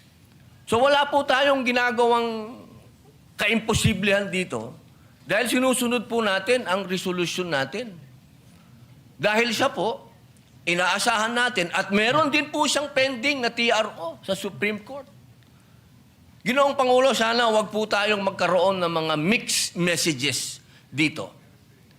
Hindi ko po hinihingi doon sa ating mga kasama na bumoto ng no dito sa resolution nito na pumanig kay Senator De La Rosa. Pero sana naman, huwag pong idamay ang buong Senado kapag sinasabi na tayo'y magulo, tayo'y katawa-tawa. Dahil tayo naman po ay nasa katwiran. Kung hindi tayo nagkakaintindihan sa katwiran, wag tayong magsiraan. Dahil tayo naman po sumusuporta kapag tama naman at hindi naman patungkol sa ating bulwagan. Pero pagkatungkol sa ating bulwagan na ang pinag-uusapan, wag po sana tayong magsiraan. Ito pong pagkakataon nito, Ginoong Pangulo, sana'y maging masaya tayo na nandito na ang ating kasama. Na kahit pinaghahabol, diyan ay pumunta dito at ipinakitang siya ay isang senador. Noong siya ay wala dito, hinahanap. Nung dumating, tatanungin natin, bakit siya nandito? Pambihirang buhay ito. Sana, mga mahal kong kasama, bagamat tayo ay magkakaiba ng kulay sa politika, pagdating dito sa ating bulwagan, proteksyonan natin ang Senado. Hindi dapat pinapayagan natin sa labas ng gate natin, may nagche-checkpoint. Ginoong Pangulo, maraming salamat po. Wala kaming tulog. Pasensya na kayo. I will refer the manifestation of the Honorable Senator Robin to the Padilla to the Committee on Rules and Public Order. But before that, may I make 3 points of information for all of us. Before that, an appeal sa lahat ng naka-video kagabi, whether dito sa labas ng session hall, whether dyan sa baba, dun sa ginulpi na member ng ating Office of the Sergeant of Arms, or dun sa labas, please volunteer and submit your video because we agreed with the NBI that they will conduct a fact-finding. The Senate will also conduct a fact-finding. And the NBI director promised us that if any of his agents exceeded their authority, they will be dealt with by law, whether administrative or criminal charges. I'll just finish, Senator Subirmay. So his report was that nangharas daw yung Osaha, but when I showed him the video, he was also surprised. But of course, there are many videos. So that's my first point, that in reaction to what you said, iba yung magulo Senate, iba yung ginugulo ang Senate. Diba? Kahit sinong tahimik, pag ginulo, magmumukhang magulo. But today shows you na walang gulo. Number 3, I think that is the inherent weakness of social media versus news. Legitimate, I will not use legitimate because everything is legitimate no matter what the platform. But what I'm saying is that when people cut interviews, so for example, I think Senator Trillanes said, anong pinagsasabi ng mga senador, including myself, he gave up. But if you look at my whole interview, ang sinabi ko, ang naging tradisyon at nirerespeto to ng kahit na pinaka mabibigat or pinaka mga administrasyon na inaccuse ng paggamit ng kamay na bakal, ay nagko-coordinate first bago nila i-serve ang warrant dito. Number 2, we allow the senator to exhaust all legal remedies. And number 3, in the case of Senator Bato, it has to be a warrant issued by a Philippine judge in a Philippine court. And still, he has to be given the right to exhaust all his legal remedies. And then, ang tradisyon nun is that kinakausap ang senador pagka wala ng legal remedy na respetuhin din ang sarili niyang institusyon, ang Senado, by giving up. Which yun po ang ginawa ni Senator Trillanes at Senator De Lima, pero mukhang meron silang selective amnesia. Nabura yung part where they sought the protection of the Senate, nandun na sila sa pag-surrender. Secondly, lastly, nire-iterate ng NBI na pinayagan silang pumasok, pero sabi ko, siguro naman kahit pinayagan kayo pumasok, walang pumayag na makipaghabulan kayo sa isang senador. So sabi niya, yan daw ang standard pagka ang isang inaaresto ay tumakbo. Ngayon, ang sabi naman namin, look at it from our point of view. may session, we were in session, alam niyong kailangan yung boto niya, tapos hahabulin niyo para hindi makapasok ng session. So, mahaba yung usapan, no? But we and Senator Amy, Senator Pia, Senator Loren were the voices of the institution yesterday. No, I played more of a diplomat mediator role so that we can get to that. So now that they're doing their investigation, I hope the Committee on Rules, Committee on Public Order, or if you refer it to if the pleasure of the body is the Committee on Justice or Rules instead of Public Order, we will get to it soon. But today proves that hindi tayo magulo. Pag hindi tayo ginugulo, hindi tayo magulo. Diba? Senator Zubiri? Yes.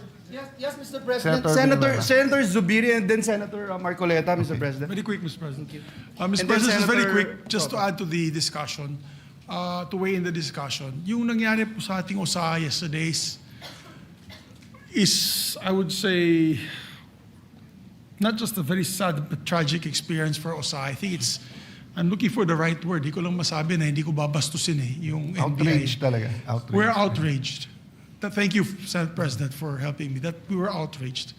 He did not deserve that. Ginagawa lang po niya ang tungkulin niya, trabaho niya bilang empleyado at OSA ng ating Senado. There should have been more proper restraint on the part of the enforcement agency. And I commensurate to our staff na low moral yung ating mga OSA kahapon. We must stand by them because these are the people that will give their lives for us if there's anything that will happen in this building. And we should also be ready to give our lives for them, Mr. President. Kawawang-kawawa sila. Kaya I condemn what had happened to our OSA staff and to all the ruckus that they had created inside the Senate building, Mr. President. Tama po kayo. There's always been decorum when these things have happened. It's happened before. We were together when Senator Laila de Lima was arrested here in the Senate. There was, but they served the warrant here initially, and she had asked if she could be served in her home, so she could go home and greet her children and say goodbye to her children. So there's a proper decorum, Mr. President. Former Senate President, that's exactly Yes. what I said. You could have allowed him in the session hall, then informed either the Senate President, the OSAA, or the Secretary of the Senate that there's an arrest warrant. We could have suspended or discussed with you. But instead, you wanted to nab him right before entering. No? So there was much discussion on that. But thank you Yes. for your No, expression. we want to support. tell the staff, the OSAA that are here today, that we are with them 1,000%. We are with you 1,000%. And if that had happened, that I was around, makipagsuntukan din ako sa kanila, bahala na. Di ba? So, ang akin lang is, Mr. President, may I move, with the permission of the body, that the Senate shoulders medical expenses, Mr. President. Kasi may, na hospital siya, Mr. President. Yes. Mr. President, if Thank I you, may, Mr. President. if I may, with the indulgence of the good Senator former Lagarde, Senate yes. President Miggs, yes. It was with Senator Pia Cayetano that we went to the clinic yesterday and we saw Terence Lim, the OSAA. I will not give the details on which hospital, but he was being checked by our medical doctor. And because there was supposedly a hematoma and we saw his physical condition, so we asked for an ambulance, Senator Pia and I, and he is in a private hospital now. I'm covering personally his expenses because his medical card in the Senate would not cover the private doctors and consultations expense, the CT scan and all that. And because there is a supposed hematoma, and it's not just, I thought there was just going to be a checkup, but there was a need for a minimum of 3 days stay to check his condition because it's not as simple as that could have been dealt with in a medical clinic.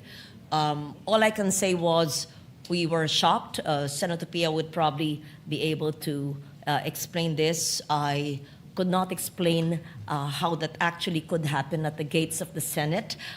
It's something you see in the movies. It's shocking.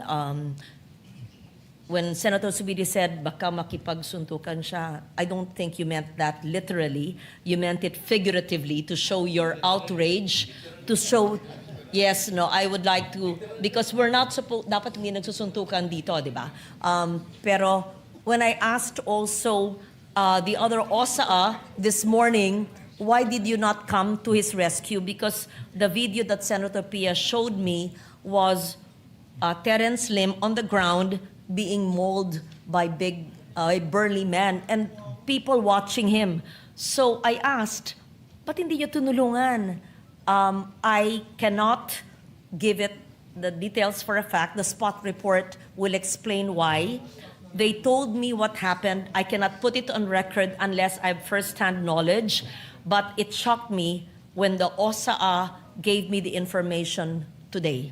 I don't want to say it because I don't have first-hand knowledge. The spot report will explain. All I can say is that on the humanitarian side, we brought him through ambulance. And my staff, I thank her, I have a caregiver, nurse ba siya, yung isang staff na pinasamahan ko hanggang midnight magkasama hanggang dumating yung asawa. And then maybe Senator Pia can explain that further. Thank you, Mr. President. Mr. President. Former Senate President Soto. Thank you. Mr. President, may I be allowed to lay to rest this particular issue as far as I'm concerned? Because I have been mentioned in media by members of the Senate that as Senate President daw, pinayagan ko daw yung word na ginamit is pinayagan ko daw yung NBI na pumasok dito. May sinasabi nagpakain pa, yung mga ganon.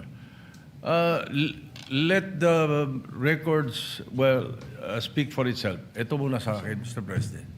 Early in the morning, an NBI representative came to see me and told me they have a warrant of arrest for Senator De La Rosa. I said, simply, I said, coordinate with OSA.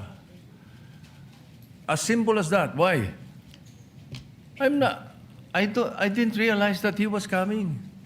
I didn't know that he was going to be there in the afternoon. I just thought it was a simple information given the Senate President that a member of the Senate was being issued a warrant of arrest. It was simple as that. Yeah.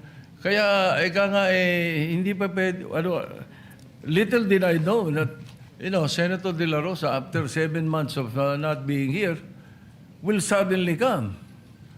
Kaya, ganun kasimple lang yung sinabi ko. Coordinate with the OSA. So, put that to rest. Baka ang iniisip kasi, ang narinig ko, sa intindi ko, pati ang tanong ng media sa akin, pinayagan ko lang lahat yan nangyari na yan. Kung saan sinasabi ganun eh. If I had known that he was coming, if you informed me that he was coming, I would have had a different perspective.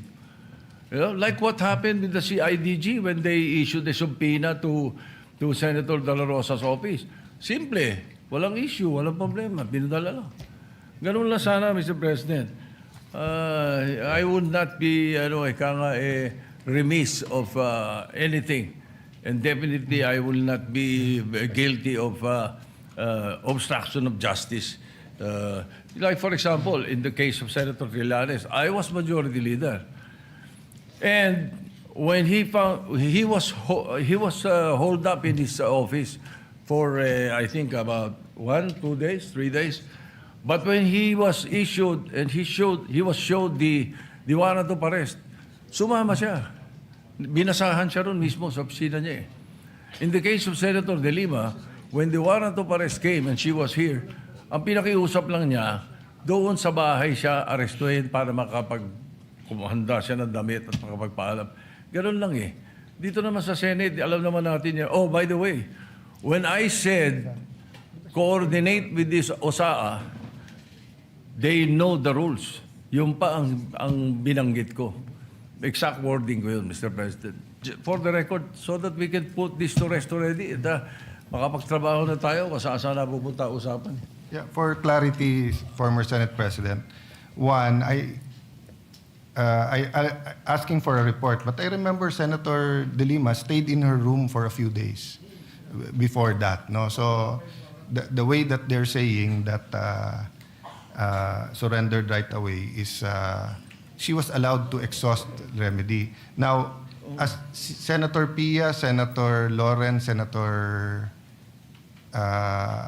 Aimee, and Mark Villar were in the room with me, it was the NBI director who said, pinayagan kami ni Senator Soto, alam niya nga arestuhin namin. Kami ba iikot sa loob at mapapasok ba namin lahat ng tao? So I corrected him. I said, kung pinayagan man kayo, they're my witnesses, I'm just Senate President. So ang sinabi ko sa kanila, assuming pinayagan kayo ni Senator Soto, hindi naman siguro siya pumayag, makipaghabulan kayo, di ba? So yun ang sinabi. And sabi namin, ang sagot nga niya, sir, nakita niyo nung umabot na sa loob ng session hall, hindi na naming hinabol. So sabi ko, that doesn't make it less problematic. That means you have to stop, no? So Senator Pia, you were there, so please feel free to speak. For full disclosure, I asked him after it was established na nakipaghabulan hanggang dito. So sabi niya, ni NBI Director, sabi ko sa kanila, wag silang papasok sa session hall. Sabi ko, so ang instructions nyo is hanggang lang makapasok, hanggang dun lang sa pinto bago mag-session hall, hahabulin nyo? And then, medyo hindi niya na sinagot yun. So, that's what is the logical conclusion na hanggang tumungtong sa session hall, habulin nyo, gawin nyo, because I asked, what is your objective na i-serve yung warrant? Yes. So may kasamang habulan. And basically, the answer seems to be yes. And he did say yes, but And Major wasn't General no. Samonte said that at 2 p.m., the warrant of arrest was shown to former Senate President in the presence of undersigned, but copies were not allowed to be distributed. But consistent with the Senate President said, earlier this morning, NBI Chief Attorney Dongalo paid a call to the undersigned to coordinate an arrest order. As per agreement, the supposedly arrest should be effected when the warrant of arrest is presented as guidance of the former Senate President Vicente Soto. On or about 2 p.m., the warrant of arrest was shown to the former Senate President, the President undersigned, but copies were not allowed. So in the report kasi po, sir, ni Sergeant at Arms, the arrest was coordinated, not just the arrest warrant. That's why maybe the media, this was submitted during the session. Yes, but I clarified that I do not believe that the actual manner. So there are two issues, no?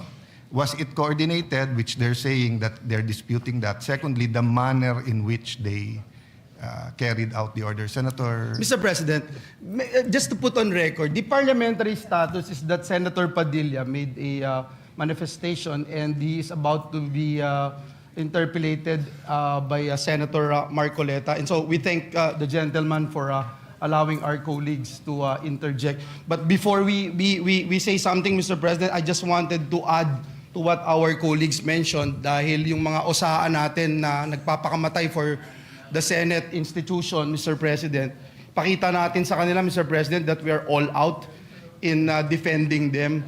Ako po, Mr. President, nandun mismo ako doon sa Senate clinic nung dinala yung OSA personnel natin. Mr. President, bugbog sarado siya. Dito sa video, kuha mismo ng staff ko, Mr. President, kinukuha, sinakay, pinilit isakay doon sa sasakyan. Tapos umalis. Ito, duguan na po yung ating Senate OSA. Kaya yung totoo yung sinabi ni Senator Migs, nakausap ko si Senator JB, nakausap ko si Senator Robin, nakausap ko si Senator Jinggoy, lahat po kami talagang nagpanting ho yung tenga namin dahil, Mr. President, ito yung tao ho natin to mga kasamahan natin na nagbabantay at ginagawa lang yung trabaho. Yun pong individual na ito, Mr. President, kakaisang buwan pa lang po niya dito sa Senado. Kakatapos lang ng training niya to be part of OSA. And yet, Mr. President, ito yung naranasan po niya sa Senate premises, Mr. President. Kaya hindi lang po yung medical treatment ang aming hinihiling, Mr. President, pati ho legal, Mr. President, ibigay natin what we can do. Because, Mr. President, kung walang magpa-file ng kaso sa mga ito, ako mismo magli-lead to file cases against these people, Mr. President. Thank you, Mr. President, and may we now recognize Senator Rodante Marcoleta for his interpellation. Thank you, Mr. President. Thank you. May I just state, Senator Padilla, so all of this is preliminary. An investigation is going on administratively, but yun nga, I urge the Committee on Rules to take charge so that we can get all of the facts, because apparently, even with just 24 senators, history repeats itself. Di ba? I mean, there's been several senators arrested, attempted to be done here. And that's historical. Even during the first parliament, ginagawa ng mga hari at reyna yan, hinaharas minsan, or minsan legitimate. So anyway, thank you for bringing it up, and you have the floor, Senator Padilla. Ginoong Pangulo, gusto ko lamang pong ibalita sa ating mga kasama na naging maganda po ang responde ng Commission on Human Rights sapagkat kaninang umaga po nakipagpulong sila sa atin at nakipagpulong po sila sa USAA at kay Senator Bato de la Rosa patungkol po sa nangyari na karahasan at pang-aabuso sa karapatang pantao ng ating mga kasama dito sa Senado. Pangalawa, gusto ko lamang din pong iparating sa ating mga taong bayan na magkakaiba po ang kaso ni Senator Trillanes at Senator De Lima sa kaso po ni Senator Bato. Dahil si Senator Bato, ang warrant po niya ay hindi galing sa Pilipinas. Ang warrant po niyan ay galing sa ibang bansa, sa isang dayuhang korte. Ito po ay malayo doon sa usapin na sila ang kustodiya po ni Senator De Lima at ni Senator Trillanes dito lang sa Pilipinas. Ito pong mangyayari kay Senator Bato ay dadalhin po sa ibang bansa. Medyo yung po pag-isipan nating mabuti. Dapat bang mangyari muli ang nangyari kay dating Pangulong Rodrigo Roa Duterte? Dapat bang mangyari pa yan muli sa isang Pilipino? Yun lamang po, sana alam natin ang pagkakaiba ng warrant galing sa Pilipinas at warrant sa isang korte lang ng ibang bansa. Yun po, maraming salamat po. Point of order, Mr. President.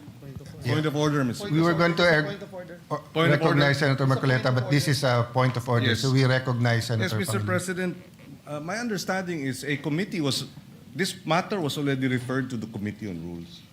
And any on all such manifestations should have been referred to the Committee on Rules. Senator Pangilinan, Senator Lacson gave several privileged speech, even if the matter was already referred to the committee report. I So, understand, Mr. as a matter of tradition, I understand, Mr. we allow that. Ginoong Pangulo, pinilabas yung warrant of arrest kagabi lang, tapos na tayo dito. Yeah. I Yes, that's why understand. this. Na sinabi po na yung warrant of arrest ay tunay.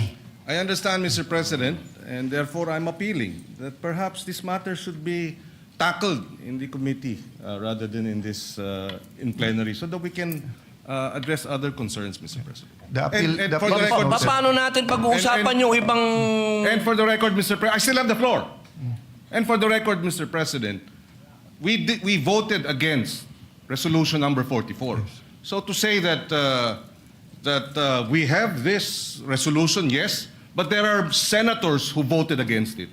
And therefore, it is not necessarily our agreement with the points being raised by the good senator from Camarines Norte. For the record, Senator Padilla did mention a while ago that he doesn't take it against, and he acknowledges that some senators voted against it, and it's on the record. Having said that, the appeal is noted, but I just like to mention that we usually give each other leeway depending on the importance of the matter, and the threat to Senator Bato is live. There's been no official communication that he is free until a Philippine court issues a warrant of arrest. No? So I ask the patience of each member, but acknowledge the statement and the interpretation, the proper interpretation of the rules by Senator Pangilinan. So you May may we ask proceed, Senator Marcoleta, Mr. President? Yes, Senator Marcoleta, He's you're been now waiting for recognized. quite a while. Salamat po, Mr. President. Kahapon pa po ako naghihintay. Ang dami na po kasing nagsalita. Sana po kung sino naman yung nauna na nagsabi, pakiunan nyo naman po. Sa akin lang po, nagpo-point of order po tayo, pero tayo rin naman po nagbabiolate ng ating patakaran. Nangyari po kasi yung nangyari kahapon, Mr. President, sa unang kasaysay, sa kasaysayan ng institusyong ito. Nakita ko po, Mr. President, kung paano ginawa ng mga NBI yung ating pasukan. Gumawa po sila ng checkpoint. Sa akin pong palagay, magmula po nung panahon ng Philippine Assembly, hanggang ngayon, wala pa pong nangyaring gano'n. Dahil po sa respeto sa tatlong dakilang nagkakahating bahagi ng ating pamahalaan, ang executive, legislative, at saka yung judiciary. Ngayon lamang po nagkaroon ng ganitong insidente kung paano niyurakan ang dangal ng institusyon na tayo pa po ang naririto. Mr. President, gusto ko po sanang magtanong ng ilang mga bagay sa ating kasama, sa kanyang mga tinuran na pangyayari, kaugnay po ng tangkang paghuli kay Senator Bato. Ginoong Pangulo, mas maganda pong makatanggap tayo ng mga katanungan sa ating kasamang kahapon pa nag-aantay. Salamat po, Mr. President. Please proceed unless you want to postpone that till tomorrow. Mr. President, Your Honor, kanina po ay marami rin pong gustong magtanong sa akin ng mga miyembro ng press. Bagamat tinangka ko po na wag munang umarap sa kanila dahil minsan po, imbes na makapag-clarify ka, lalo pong dumadami po ang mga issues. Kaya ako na pong nagpilit na parang iniiwasan ko na po. Kaya lang, hindi mo po maiwasan. Sa dami po nila, talagang hahabulin ka po eh. Ang una po nilang tanong sa akin, Sir, ipa-aresto niyo po ba si Senator Bato? So sagot ko po, Mr. President, tanong din. Ikaw, kayo, gusto niyo ipa-aresto? Ang sagot sa akin, hindi po, kayong tinatanong namin kasi kayo po ang nandito. Eh. Hindi, tinatanong ka rin kita. Kasi Pilipino ka. Gusto mo bang makita ang isang senador na ibinoto ng sambayanang Pilipino? Aaresto sa loob mismo ng Senado? Hindi po. O kung ikaw hindi, di lalo na ako. Kayo po ba'y na-interview rin ng gano'n? Opo. Sir President? Nakakagulat po sapagkat ako po din mismo, mahal na kasama at idolo namin, Senator Marcoleta. Nagtataka din po ako sapagkat marami po sa mga tanong sa ating ibinabato. Parang tayo pa ay may kasalanan sa pagbibigay natin ng masasabing lugar sa ating kasama dito sa Senado. Samantalang meron naman po tayong adopted resolution number 44. Ako po'y nagtataka talaga bakit ang mga tanong ay para bang tayo ay harboring kagad ng kriminal. Ginoong Pangulo, Your Honor, yung nangyari po kahapon, mas naniniwala po ako sa dating Pangulo natin, Senator Soto, sa kanyang sinabi. Nung tinanong ko po siya kahapon, habang nagmimerienda po tayo, nung tayo nakasuspindi pa, sabi ko, Mr. SP, nung pinuntahan ka ba ng NBI, pinakita sa'yo yung warrant of arrest? Nakita mo ba? Hindi, sabi niya. Ako po naniniwala na talagang hindi nila ipinakita yung warrant of arrest sa ating dating Pangulo ng Senado. Ang ating pong miyembro ng press, Mr. President, mahilig lang silang tanong ng tanong eh. Pero yung basic yun ang ayaw nilang tanungin eh.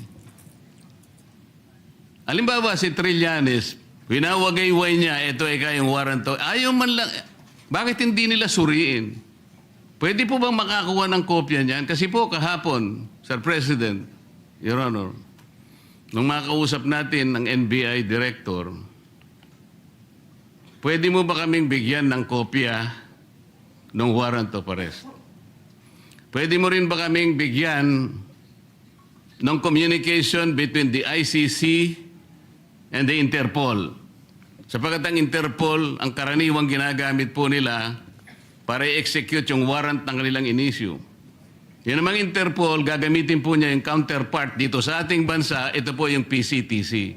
So sabi ko, bigyan mo rin kami ng communication mula sa Interpol papunta sa PCTC. At mula sa PCTC, meron silang sulat din sa inyo at kayo nga ang dineputize para i-serve yung warrant of arrest kay Senator Bato. Maliwanag po yung sagot niya, Mr. President, Your Honor. Opo. Gusto ko po sanang itanong, Mr. President, kung nag-comply na yung NBI Director na yung ating hinihingi na mga communications para mapagtibay natin kung talagang meron ngang in-issue, kung totoo nga po na merong warrant of arrest at hindi lang ginawa sa claro em recto, para po lahat ay guided. Yes. Naibigay na po ba? So number one, Senator Marcoleta, I apologize to you. You were present and in fact, you made very good points to the NBI Director. Number two, tama po kayo. He promised to officially communicate the warrant and I told him he is welcome to serve the warrant. The issue is the actual arrest. So I asked my staff as to my office, wala. To our secretariat, may na-receive ba tayo from the NBI? Wala pa. So, Yeah, wala pa. Mr. President, Your Honor, doon lamang po sa simpleng requirement natin, dahil nung gabing yun, ang sabi niya, hindi lang niya dala, nasa sasakyan niya. So, hindi na natin siya pinilit, dahil yung sasakyan niya nasa labas. Pero, Mr. President, Your Honor, alas 5 na po eh. Yung po bang mga requirements na yun, simpleng-simple po para matukoy lang natin kung talagang merong warrant of arrest. Bakit hindi po hanggang ngayon ay naibibigay ng NBI na sila pala, allegedly, ang dineputize ng kung sino-sino na iserve ang warrant of arrest sa ating kasama? Bakit po? O baka nga po wala eh. Ito yung pinaka-problema. Ang dami pong kumakalat na issue sa labas, tinatago raw natin, meron pa pong nagsabi kung sino-sino na yung pagkup-kup daw po natin, yung ginamit natin, yung inadapt nating resolution number 44, sabi ni Trillanes, obstruction of justice. Yan po yung mga pinagsasasabi nila. Your Honor, alam niyo po ba yung statement ng Permanent Mission of the Republic of the Philippines sa United Nations noong 79th session of the UN General Assembly? Ba, napakaganda po yan. Mas maganda po, basahin niyo po sa amin. Kasi hindi mo pa alam, di ba? Opo. Salamat po, Mr. President. Ito po kasi may kaugnayan sa pinag-uusapan natin eh. Ito pong 79th session of the UN General Assembly ay may kinalaman po sa pagde-define ng scope and application of the principle of universal jurisdiction. Ito po yung naganap, Mr. President, on October 16, 2024. Kasi po, bilang tayo po ay permanent member ng United Nations, tinanong po nila yung ating posisyon. Paano ang pagkakaintindi mo sa principle kanya and application of universal jurisdiction? Ang sabi po ng Pilipinas, Mr. President, Your Honor, kami po sabi niya the general rule is that jurisdiction is territorial. Universal jurisdiction is an exception grounded on the need to preserve international order. Tama naman po yun eh. Ang pinag-uusapan po na, sinight po ng ating gobyerno, Mr. President, yung Section 17 ng Republic Act number 9551. At sinasabi po nila doon, sabi po ng ating permanent mission, Section 17 of RA number 9851 specifically provides for the Philippine jurisdiction over persons, whether military or civilian, suspected or accused of a crime defined and penalized under Republic Act 1951, regardless where the crime is committed. Sa mga tweet, tayo na po ang nagsabi sa United Nations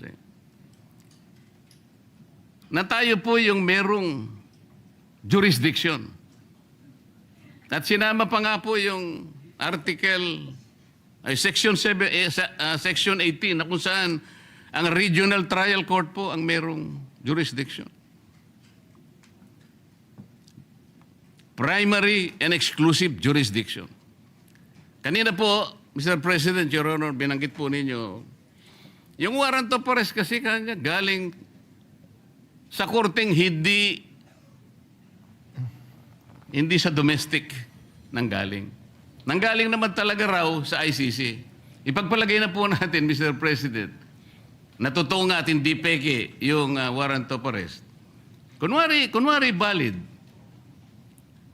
Ang sinasabi po ng ating batas, Mr. President, isasagawa mo lang ito sang-ayon or in accordance with the extradition laws and treaties obtaining in this country. Mr. President, wala po tayong extradition treaty sa ICC for the simple reason that ICC is not a country. Wala rin po tayong treaty sapagkat nag-withdraw na po tayo sa ICC. O paano niya po i-apply yung kanilang warrant of arrest? Ang jurisdiction po ay atin na. Mr. President, Your Honor, on May 10, 2026, ang ating kasama, Senator Bato, was served a subpoena by the CIDG for the alleged crime of EJK. Ano pong ibig sabihin nun, Mr. President? Yung pag-serve po ng subpoena, na-operationalize na po, active na po yung kaso kahit nasa investigative and prosecutorial stage pa lang, ibig sabihin, our National Prosecution Service is already actively on the case. Paano po papasok ang ICC? The core function of the ICC, Mr. President, is under the principle of complementarity. Ibig sabihin, kung meron pong local court na gumagawa na po ng kanilang tungkulin, wala na pong pakialam ang ICC. Nang nangyari po, aktibo na pong pinupurso ang kaso, allegedly, EJK sa ating kasamahan. Papasok pa uli ang ICC. Sarili po ba nilang prinsipyo ay kanilang babaliwalain? Papayag ka pa doon, Mr. President, Your Honor? Ay, hindi po tayo dapat pumayag. At katunayan nga po, katulad po ng sinasabi ng ating ibang kasama na ito daw ating pinag-uusapan, ay wala daw itong kwenta. Napaka-imposible po nun. Sapagkat itong ating pinag-uusapan, katulad po ng sinasabi ninyo, ay soberenya ito ng Pilipinas. Kung sa paniwala po nila, ay hindi. Pero sa paniwala po natin, sayang yung bandila na yan. Kung tayo po ay magpapasakop sa isang korte lamang na hindi naman isang bansa at uutusan tayo na isuko ang isang senador sa kanila. Salamat po sa inyong sagot, Mr. President, Your Honor. At nung tinangka po nila na mag-serve daw ng di umano ay warrant of arrest, Mr. President, bakit po ang nagsisilbing process server ay si Antonio Trillanes? Sheriff po siya ngayon yata ng ICC. Meron po ba kayong impormasyon na si po ay naglilingkod na sa ICC o sa Interpol, Mr. President, Your Honor? Siguro po, action speaks louder. May dala po siyang warrant, so sheriff. Kung totoo na meron siyang dalang warrant. Yun po. Opo, pag napatunayan po na yun ay warrant of arrest, sheriff na po siya. Kailangan pong malaman natin kung siya ay process server, sheriff, o deputized officer ng ICC o ng Interpol. At kailangan tawagin din po natin, Mr. President, ang representasyon ng Philippine Center for Transnational Crime sapagkat sila po yung counterpart ng Interpol. Pagka po bypass nila yung opisina na yun, maliwanag na maliwanag po, peki po yung warrant of arrest, Mr. President. At peki din po yung nagseserve ng warrant of arrest. Naniniwala po ba kayo? Hanggat hindi po natin nakikita ang kopya na yan, lumalabas po na peki yan. Mr. President, Your Honor, alam niyo po ba yung bilateral immunity agreement sa pagitan ng United States of America at ng ating bansa? Alam ko po yan, nasa Quran po yan. Nasaan po? Nasa Quran po. Ang binabanggit ko po ay ang nasa paragraph 2 ng bilateral immunity agreement. Kaya ko po sinabi nasa Quran dahil ang sabi po sa Quran, kapag yung bagay na hindi mo alam, itanong mo sa nakakaalam. Pakisabi po. Hindi po. Tinatanong ko lang naman po kung alam ninyo kasi kung alam na ninyo, hindi na po ako magtatanong. Hindi po. Kaya ipaalam nyo na po sa amin. Ayan. Mr. President, ito pong sinasabi kong ito, may kinalaman na naman po kasi. Malaki ang kinalaman sa ating pinag-uusapan ngayon. Dito po kasi sa paragraph 2 nitong bilateral immunity agreement na ito, na ginawa noong May 13, 2003, minsan po itawagin ito na non-surrender agreement. Sinasabi po rito na ang isang citizen ng isang partido, ibig sabihin ng Amerika, na nandito sa ating bansa, ay hindi mo pwedeng isurrender o i-transfer by means sa isang international tribunal for any purpose unless such tribunal has been established by the United Nations Security Council. Ano po ang ibig sabihin nun, Mr. President, Your Honor? Yung ICC po kasi, hindi po established international tribunal ng UN Security Council. Kaya nga po, kung mapapansin nyo, Mr. President, Your Honor, ang Amerika at saka ang Russia, hindi partido ng ICC. Wala silang, ayaw nila yan. Kinamumuhian nila yan. Dito po sa agreement na ito, tayo po, ang bansa natin, may katungkulan na hindi niya isusurrender ang isang Amerikano. Militar man yan, civilian, o no, nang walang consent yung Amerika.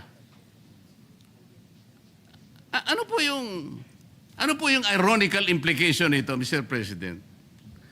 Tayo po pumayag sa pagitan ng kasunduang ito na ipagmamalasakit natin ang isang Amerikano na nandito sa ating bansa, hindi siya pwedeng i-transfer o surrender sa ICC sapagkat yan ay hindi recognized ng UN Security Council.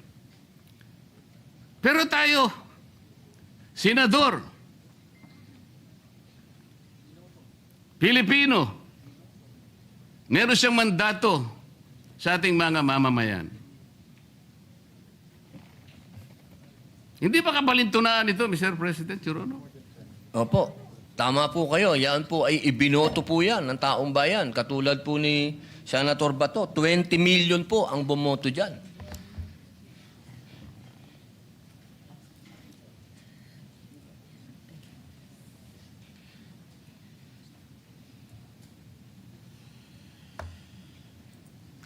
Kaya ko lang po tinatanong, Mr. President, hindi ko po lubos na maisip, tayo pala kaya nating ipagtanggol ang hindi isang Pilipino, kahit hindi Pilipino, dahil lamang nakipagkasunduan tayo. Pero sarili nating kapwa Pilipino, may mandato sapagkat nagsisilbing senador ng ating bansa. Hindi natin kayang ipagtanggol. Ito po yung irony na napakahirap siguro natanggapin ng bawat isang Pilipino. Tama po kayo eh. ang warrant of arrest po ay galing sa ICC. Ang kaso po ni Senator Trillanes ay iba sapagkat ang nag-issue ng warrant of arrest ay sarili nating korte na kailangang igalang. Ganon din po ang warrant of arrest na inisyo kay dating Senador Laila de Lima. Pero ito'y natatangi po eh. Kung totoo po na yun, ay talagang totoong warrant of arrest.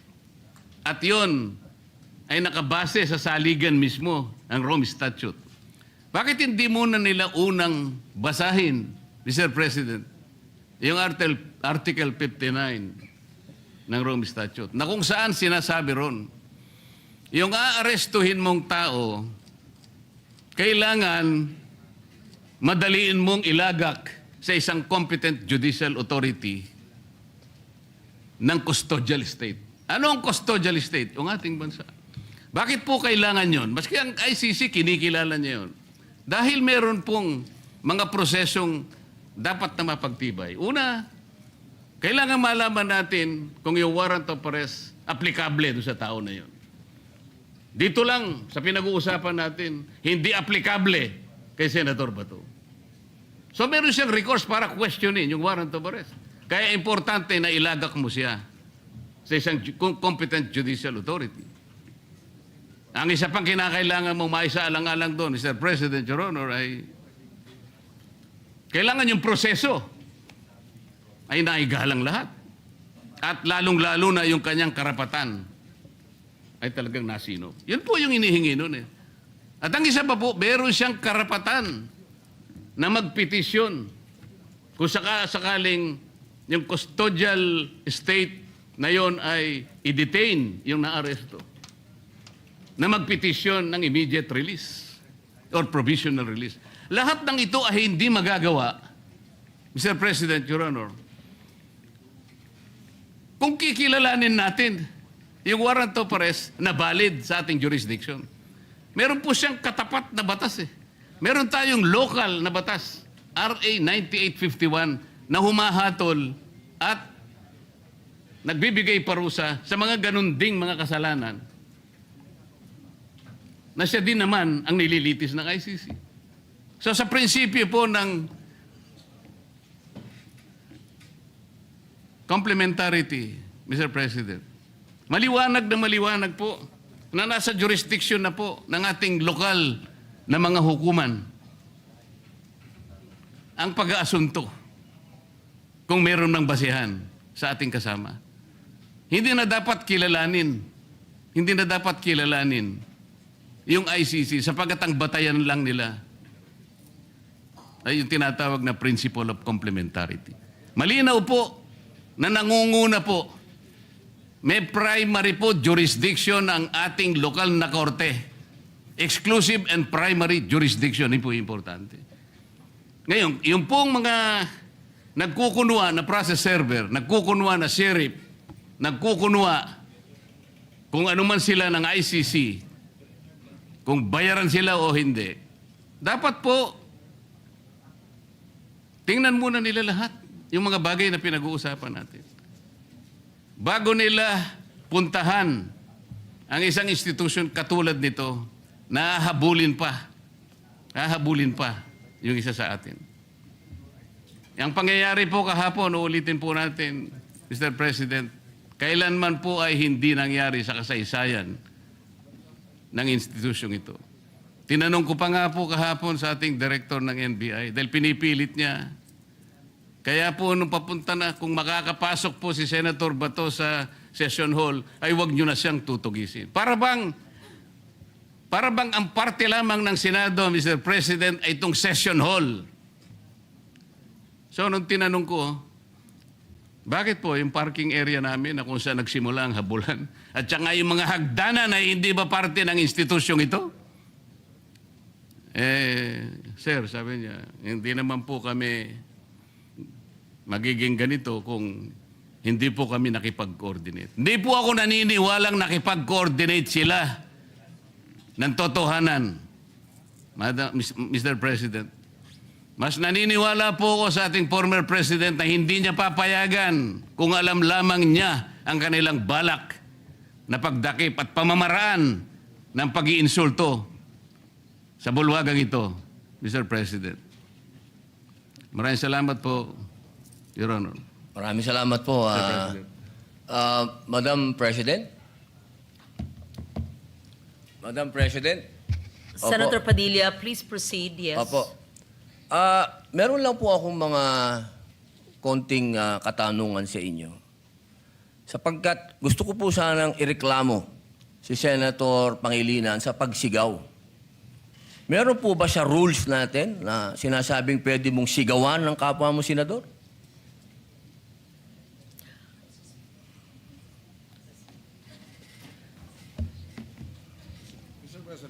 Narinig ko yung malakas na boses ni Senator Kiko Pangilinan. Alam ko na si Senator Pangilinan ay dating galing sa broadcasting, baka nag-modulate. Maari po ba tayo ay mag-suspend muna para pag-usapan yung malakas na boses at wari pagsigaw ni Senator Pangilinan? Excuse me, nasa akin po yung floor. Senator Padilla has the floor. The chair is answering the question of Senator Padilla. Session is suspended.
Session is resumed.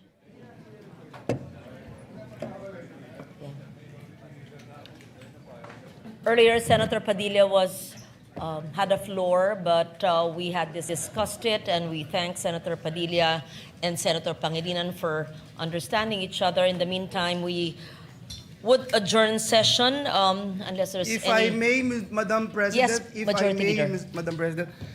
Madam President, we have tackled enough for today, and so may I respectfully move that we adjourn the session until 3 o'clock in the afternoon of Wednesday, May 13, 2026. So move, Madam Is President. there any objection? Hearing none, session is adjourned until 3 o'clock, Wednesday, May 13, 2026. Thank you.